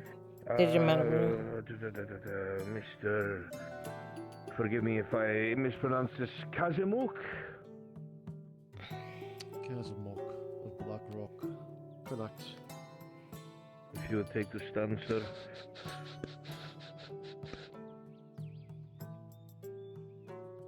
You are currently a prisoner, is that correct? In the Coracadis Penitentiary. That is correct. And you are in the middle of serving several sentences, some of which that have been told you that if you, and I legally must say, testified against a former peer and are telling the truth, there will be a reduction in sentence. Yes? This is correct. As long as I tell the truth wholeheartedly. Then, Mr. Kazimok, before the court, please begin your testimony. I myself used to push Serenity for many years within Black Rock, primarily being based out of the Red Maple Forest. Had a nice little spot out there that I could conduct my business in without interruption. Made a pretty good living out of it. Now, the first time I saw Mr. Blint was when he came stumbling into my abode out there, asking if I had anything to escape the world for a while. Take the edge off. Wasn't the first time I've been asked such a thing, so I knew what he needed exactly. So I gave him a taste of Serenity, assuring him that it was just the thing he was asking for. Oh shit. This is the guy who got They Kyler tasted hooked on it, Serenity. and just like that, I'd hooked myself a new customer. Mr. Blint began coming in every few days. Weeks turning into months, and he became one of my most frequent customers that would pay me a visit, looking for a fix. Uh-oh. Hell, he became so reliable that even when he started struggling with payments, I gave him a bit of a break. Opened up a tab of sorts for him, since he had frequented my abode so much and hadn't had problem paying in the past. But I did keep a stern eye upon it. You know, it's funny, when he was riding that Serenity Wave, Mr. Blint became quite the chatterbox, delving into his past without me even asking. Spoke about his upbringing in Colcady, how his close friends who were practically family to him stabbed him in the back. Even spoke about his father, who was some worthless, deadbeat scumbag. You showed your Told me hand he too was early, just trying Kyler. to pave his own path in this fucked up world of ours. His words, not mine. But no matter what he did, the figurative carpet would just be ripped out from underneath him, and he'd be right back where he started. I honestly didn't care that much. I've heard worst sob stories before, but listening and talking to customers is part of a business like that. At least if you want to be good at it. And I got the patience to listen if it means some silver in my pocket. One day, he came in several days later than he typically did, and he was fiending for a fix. Now, I would have gladly obliged, but his tab was far overdue at that point. I wasn't running a charity business. If I wanted to do that, I would be a monk or something. So, I denied him. Sorry, but not sorry. Gotta pay what you owe if you want to keep sailing on that Serenity ship. Next thing I knew, he started spitting and barking words with another customer of mine who was waiting for their own fix. The guy didn't take kindly to a scummy drow mouthing off to him and squaring up, because in a blink of an eye, this man put a blade on Mr. Blint when the drow got close to him. Before I knew it, the two had gotten into it, shoving and wrestling each other, fighting over this knife. Mr. Blint managed to get it before I could stop both of them and stabbed the man several times in the chest. He fell down, gasping and gurgling in blood, breathing his last words in seconds. Nothing could be done at that point. I swear, though, upon my beard and blood as a dowry, though my heart and soul be black as pitch tar, this drow before me, despite his scars, burns, and these whitey garments he dons, is without a doubt 110% my former customer, Mr. Blint. Uh-oh.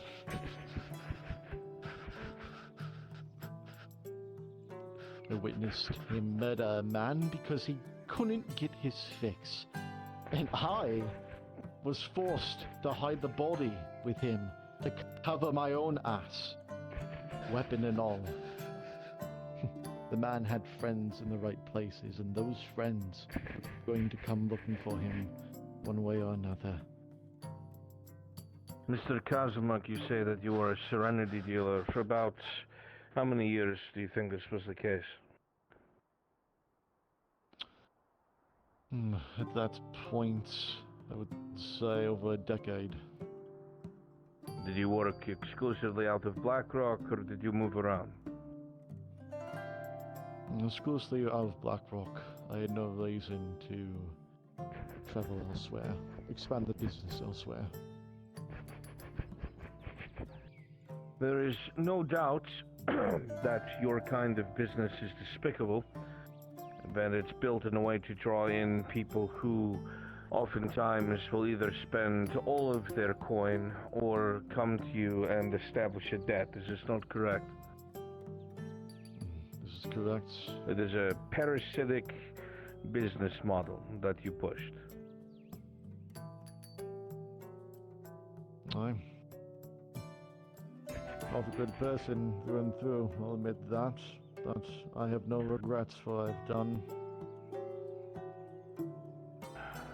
Assuming that the alleged individual is indeed Mr. Blind, where was it that in between these fixes? Because I assume from what you say, he's come back to you multiple times, according to your story. Correct. So Generally, he must have remained in the local area. I would assume so, yes. Every 2 to 3 days, about, he would return to me.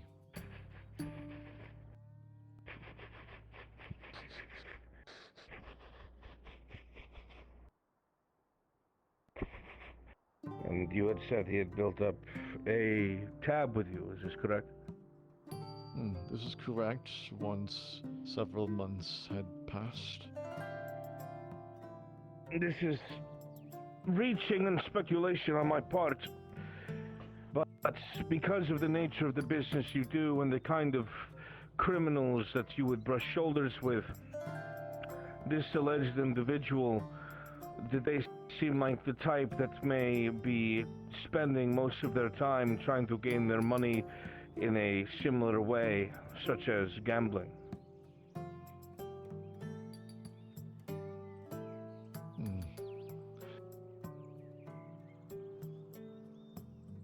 I want to put it past him at the time. I never witnessed him gamble myself, but I think many the of my right customers at the answer time were gamblers. here is just complete and total denial.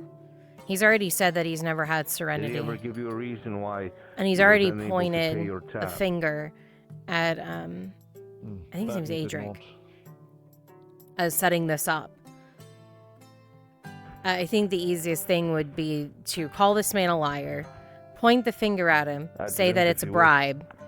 That this Adric man has set this all During up. this time, how many of your customers And pray to God that they didn't just bury the body. That's my only way I can think he gets out of this.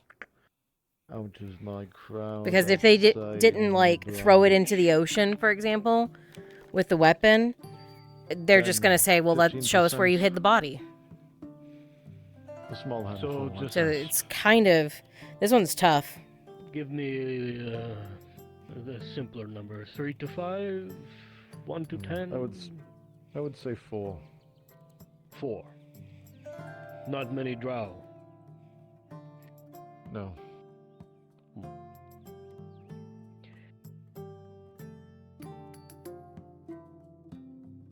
In this one, you claim visited how often again? Every 2 to 3 days, he would come back. So his face would be easily recognizable. Of course. And you are absolutely certain that that is the man that is sitting behind you. Absolutely certain, without a shadow of a doubt.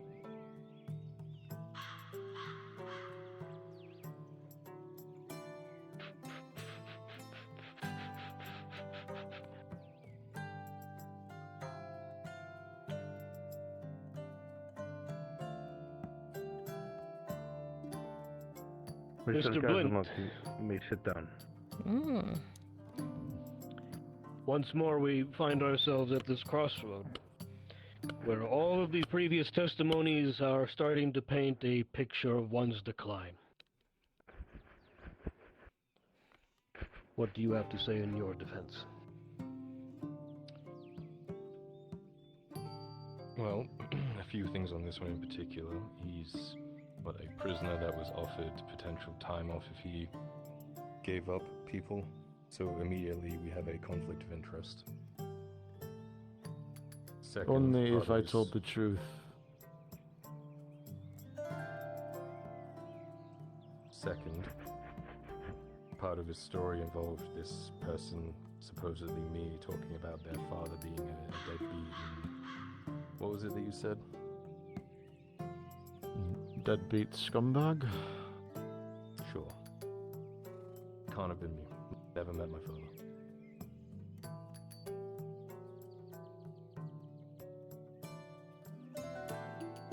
He left before I was born. Doesn't mean he's not a scumbag or a deadbeat. I mean, if I never met my father, I would describe him that same very way. True enough. That's what I'm saying. Finally, even if this is the case and I was supposedly there, it sounds like a case of self-defense. A knife was pulled first. A knife was threatened first. Yeah, but you just said that you've never had Serenity. Oh, Kyler. Was No- it self-defense, Mr. Blint? He said that the other man drew a knife first and that I supposedly fought back. Yes, His but that own- means you were there and If we're gonna buying go by my Serenity. testimony, then it would be self-defense. No, Kyler, no. Kyler, no. You just put yourself I'll take there. to argue for one who's not there, Mr. Blunt.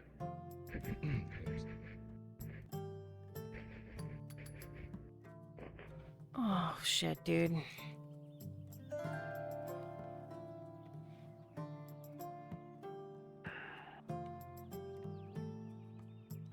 Mr. Blint, are you saying that you have no connection with, don't know, or have never met this man before? My point is that I don't know this man. I've not been to this place. But if we're going by what he says is to be true, then I just want to know your testimony. We don't need to speculate what might have happened if you were not present.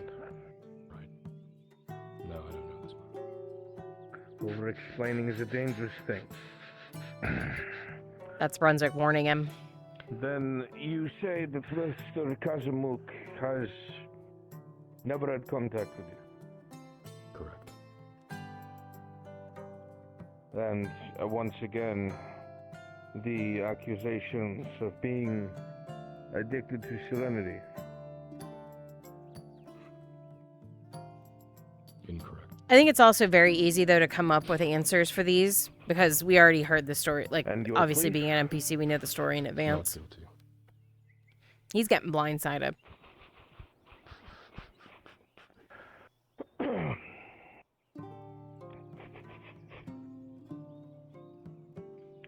Very well.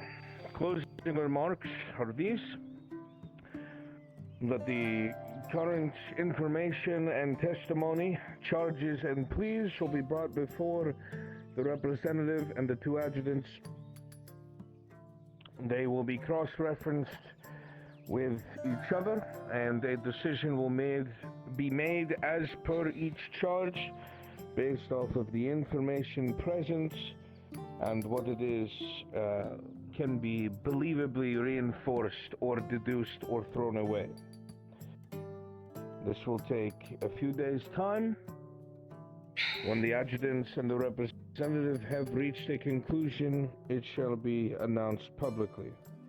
Oh boy. Are there any questions? Do I have people to speak for me? When's that up? This was originally not supposed to be the case, but the representative will be allowing 5 witnesses to speak on your behalf tomorrow.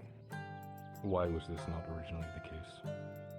It was believed by the powers that be, i.e. the council, that current witness statements should not have a determinative effect on something that has happened 80 years ago unless those persons were present around you at that It's time. kind of true. Mm-hmm. It's kind of true. No questions.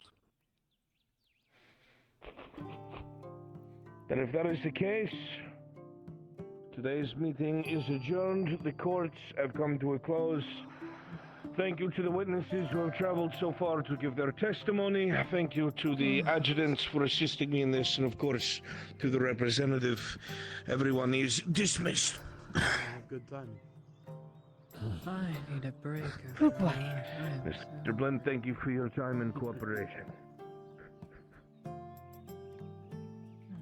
That was rocky.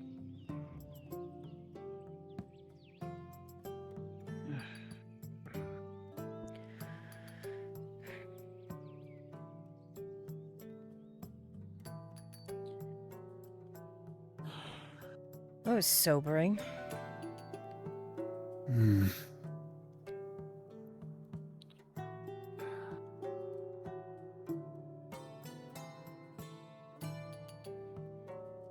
Did he ask you to be a character witness?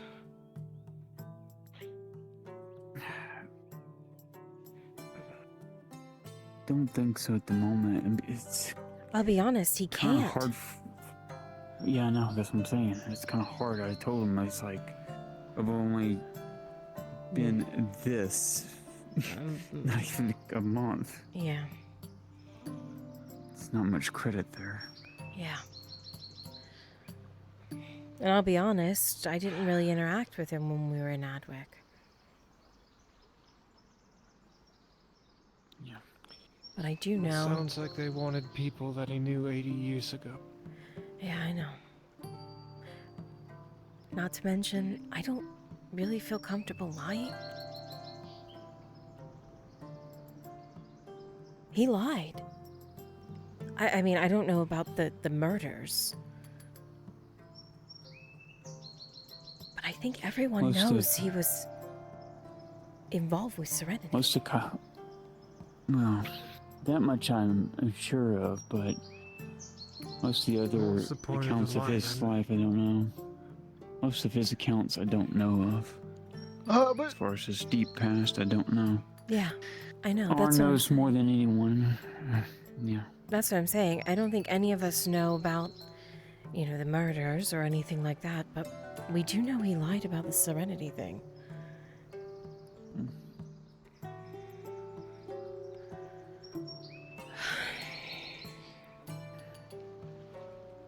Yeah.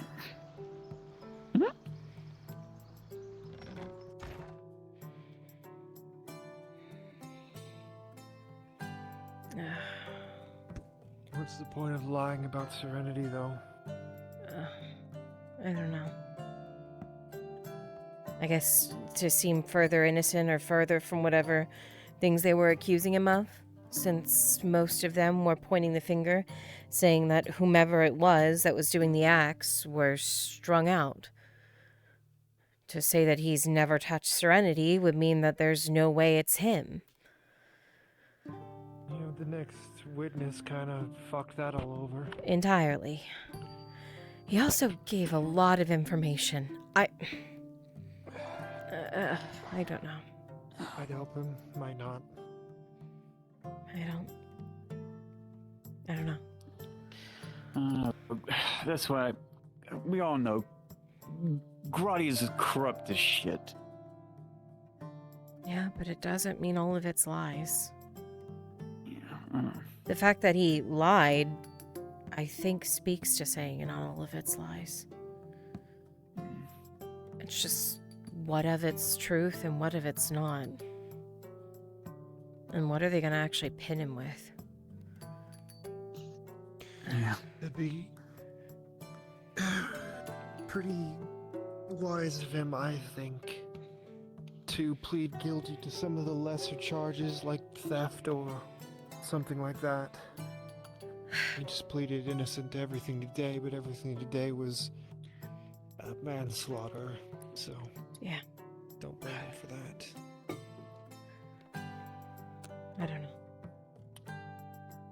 I'm gonna get some air. Maybe go to bed. All right. It's Take care of yourself, Al.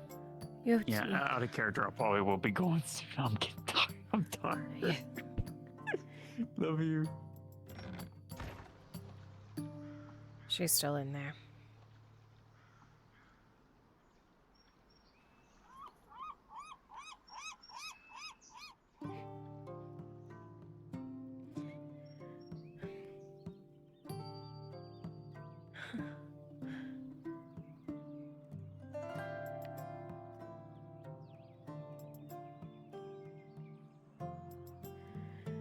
Oh boy.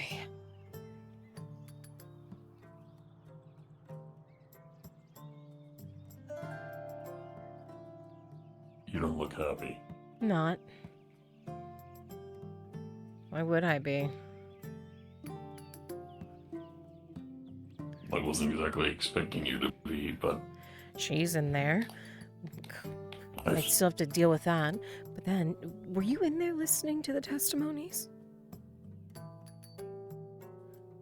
For Kyler? frankly, same shit, different day. Not exactly. I don't... Come on.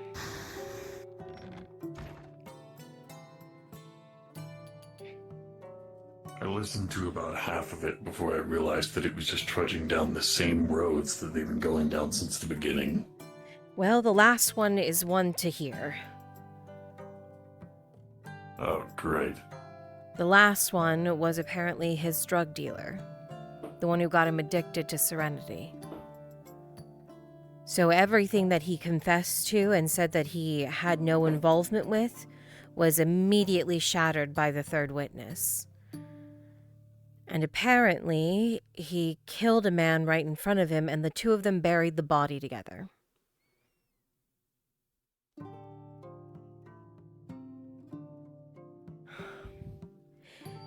The fact that he denied ever using Serenity. He lied. Which makes you wonder, how much of that is truth, and how much of it is a lie?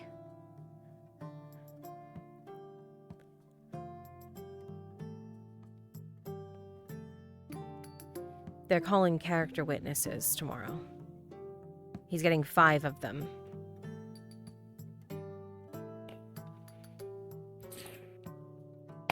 So the first 12 didn't do anything? What do you mean? Character witnesses were the first thing that they allowed. Oh, I don't know. First day of the trials, they allowed all of us to go up and plead on behalf of his character. I see. Apparently, so, less character, I guess I should rephrase this. Speak in his defense of the things that have come before. He's asked to have 5 people speak in his defense, and they said we weren't originally going to allow that because they would need to be people present from 80 years ago when the events happened. And he kind of got... Why are they allowing it now? Well, apparently that's what they're looking for still.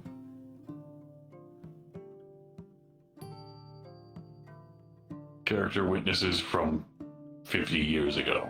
80, but yeah. Or who would have been present for the time frame that he was not involved with these set events.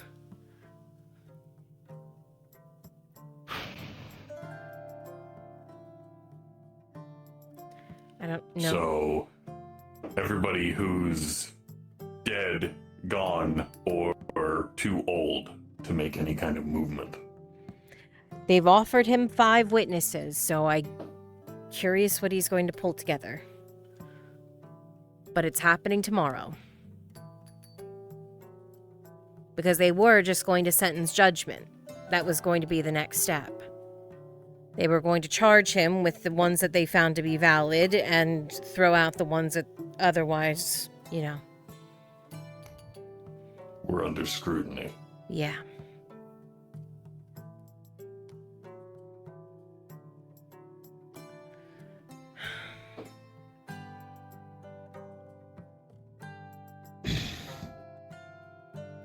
I'm worried for him. But also worried about how much he's lying about.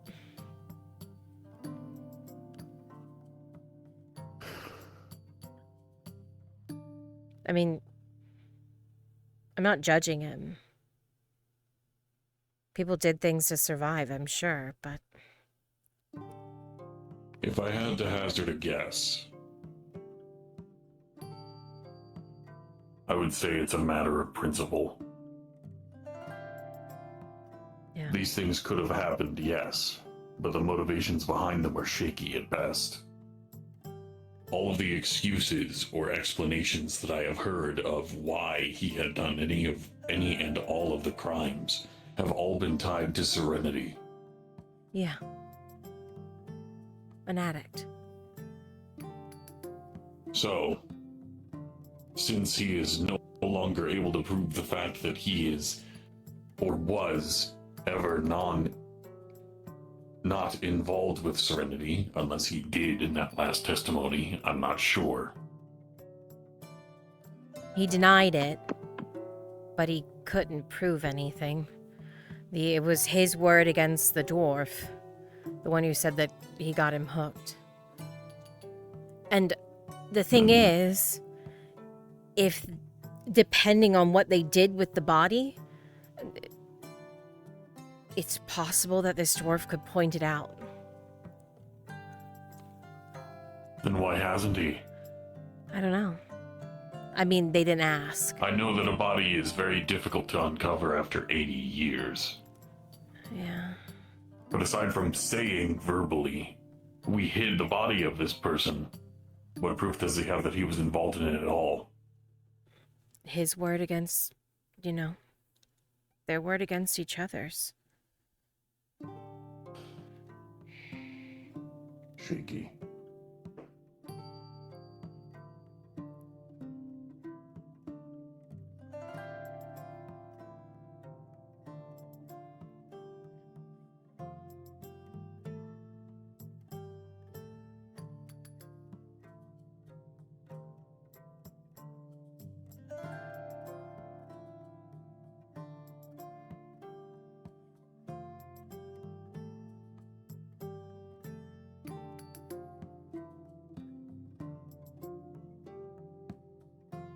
What the fuck, Torty?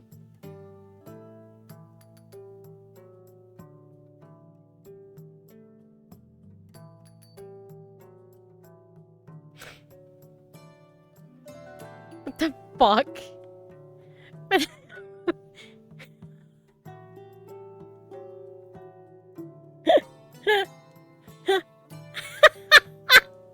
I need to mute fuck in case they come in. That's funny as fuck. That's actually funny as fuck. Back in my day, all drow were named Blint. It's also in Torty's shitty handwriting, which is great. Do you know where Faye could have taken the cart? No, I know Faye is inside of the shop. Not anymore. Oh. Oh, she went to Cart's bed. gone. She might have gone to bed. Because she said she was tired. Makes sense. Yeah, I was about to go to bed too. I just want to direct your attention to something really quick. If you look in the idiot corner.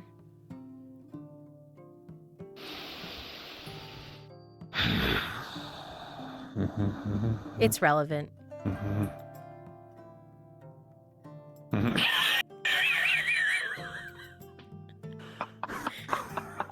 I'm thinking my own trip. Named Blitch.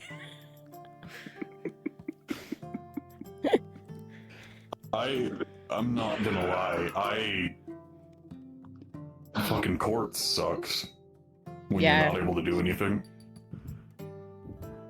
I might have to bring that old man back now. So listen, I'm gonna drop shit. That felt like jury duty. Yeah. But the problem is we can't influence the outcome. Yep. We're just watching. So we're just mandatory sitting down in chairs listening to story after story of drug. Yeah, I'm person dead or person missing or person robbed. Insert A, B, or C here. Yeah, it sucks. Yeah. It sucks how real it feels. But that just goes to show you how good it is. It's very well done. In regards to your question, though, I have no fucking idea where that card is. So no cross keys then?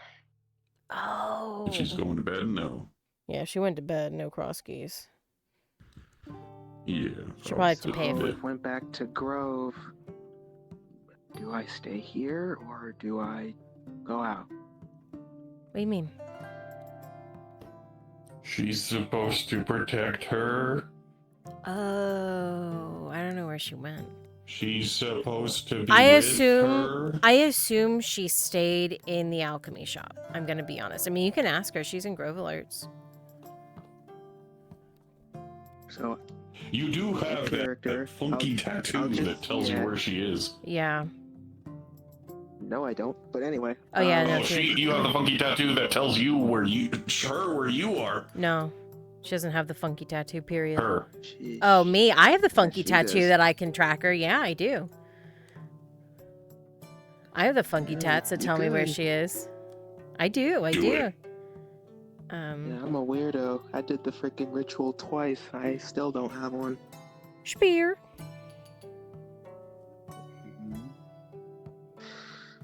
But Yes, yeah, my voice. Did you hop hurts. off for the night? Drink of water. Yeah, I am. We rode back to drop off Sigvana, Okay. and I'm fixing to I go to sleep. 'Cause I I'm just tired. need. No, you're good. I just needed to know because I'm being asked, and I'm like, oh, maiden senses. Where the fuck did she go? So okay, Yeah, very good. I'm just tired. Get some it's already- rest. You're good. Yeah. No. It's late. Alright. Good night. All right. Night. They have taken Sigvana on the cart back to the Grove. So it was the idea number 1 that I had. That's where the cart went. They went back to Grove. Alright. What you want? Great. You want to ride? She was the one who wanted. Yeah. Maybe You stand here, Tang, or Rockwood come will with help me us. make this magical fuck you stick. Cool. All right. Yeah, I'll take you back out there. That's fine. I was gonna go to bed here, but it's fine.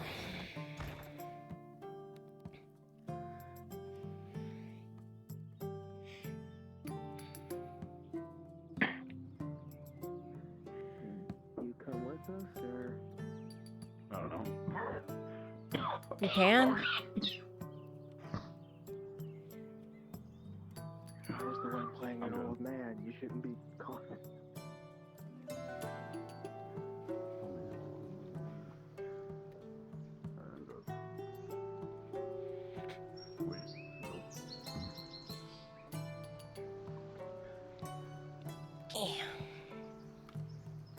So she did just leave. We can still go out there if you want to have scenes, but she did just leave. I mean, you need her because she paid for it. If you're talking about Paid for what? Oh, the thing. Oh yeah, I know about the thing. No, I mean We're not not- able to do the thing without not- her. But Yeah, also not she's cross not keys.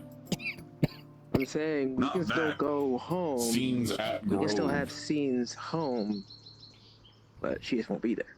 Oh, I mean, I'm going to bed as soon as we get there. How do you feel, Sir Arteus, my wonderful night boyfriend, not boyfriend? Go to the fucking Grove. I'm staying here unless you want to as well. At this point, she's about as safe as she can be. It's true. So you wanna? I want to Come back here stay. sooner or later. I want to stay with the boyfriend, not boyfriend. Well, fuck. I could have just gone to bed. Okay. Needy half elf. Understood then. I'm going. Go to bed. I get to be needy every now and then, given what I've gone through. Yeah.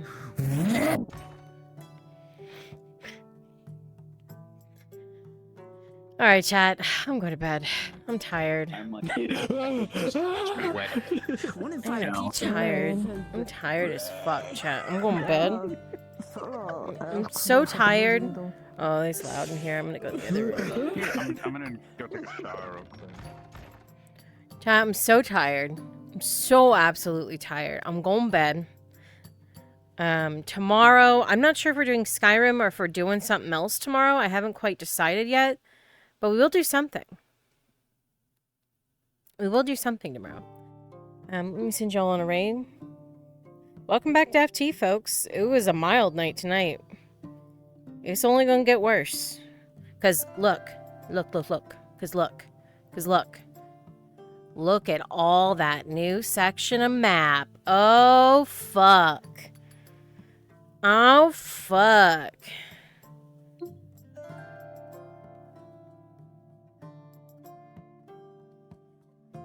Look at all that new map. Bye, chat.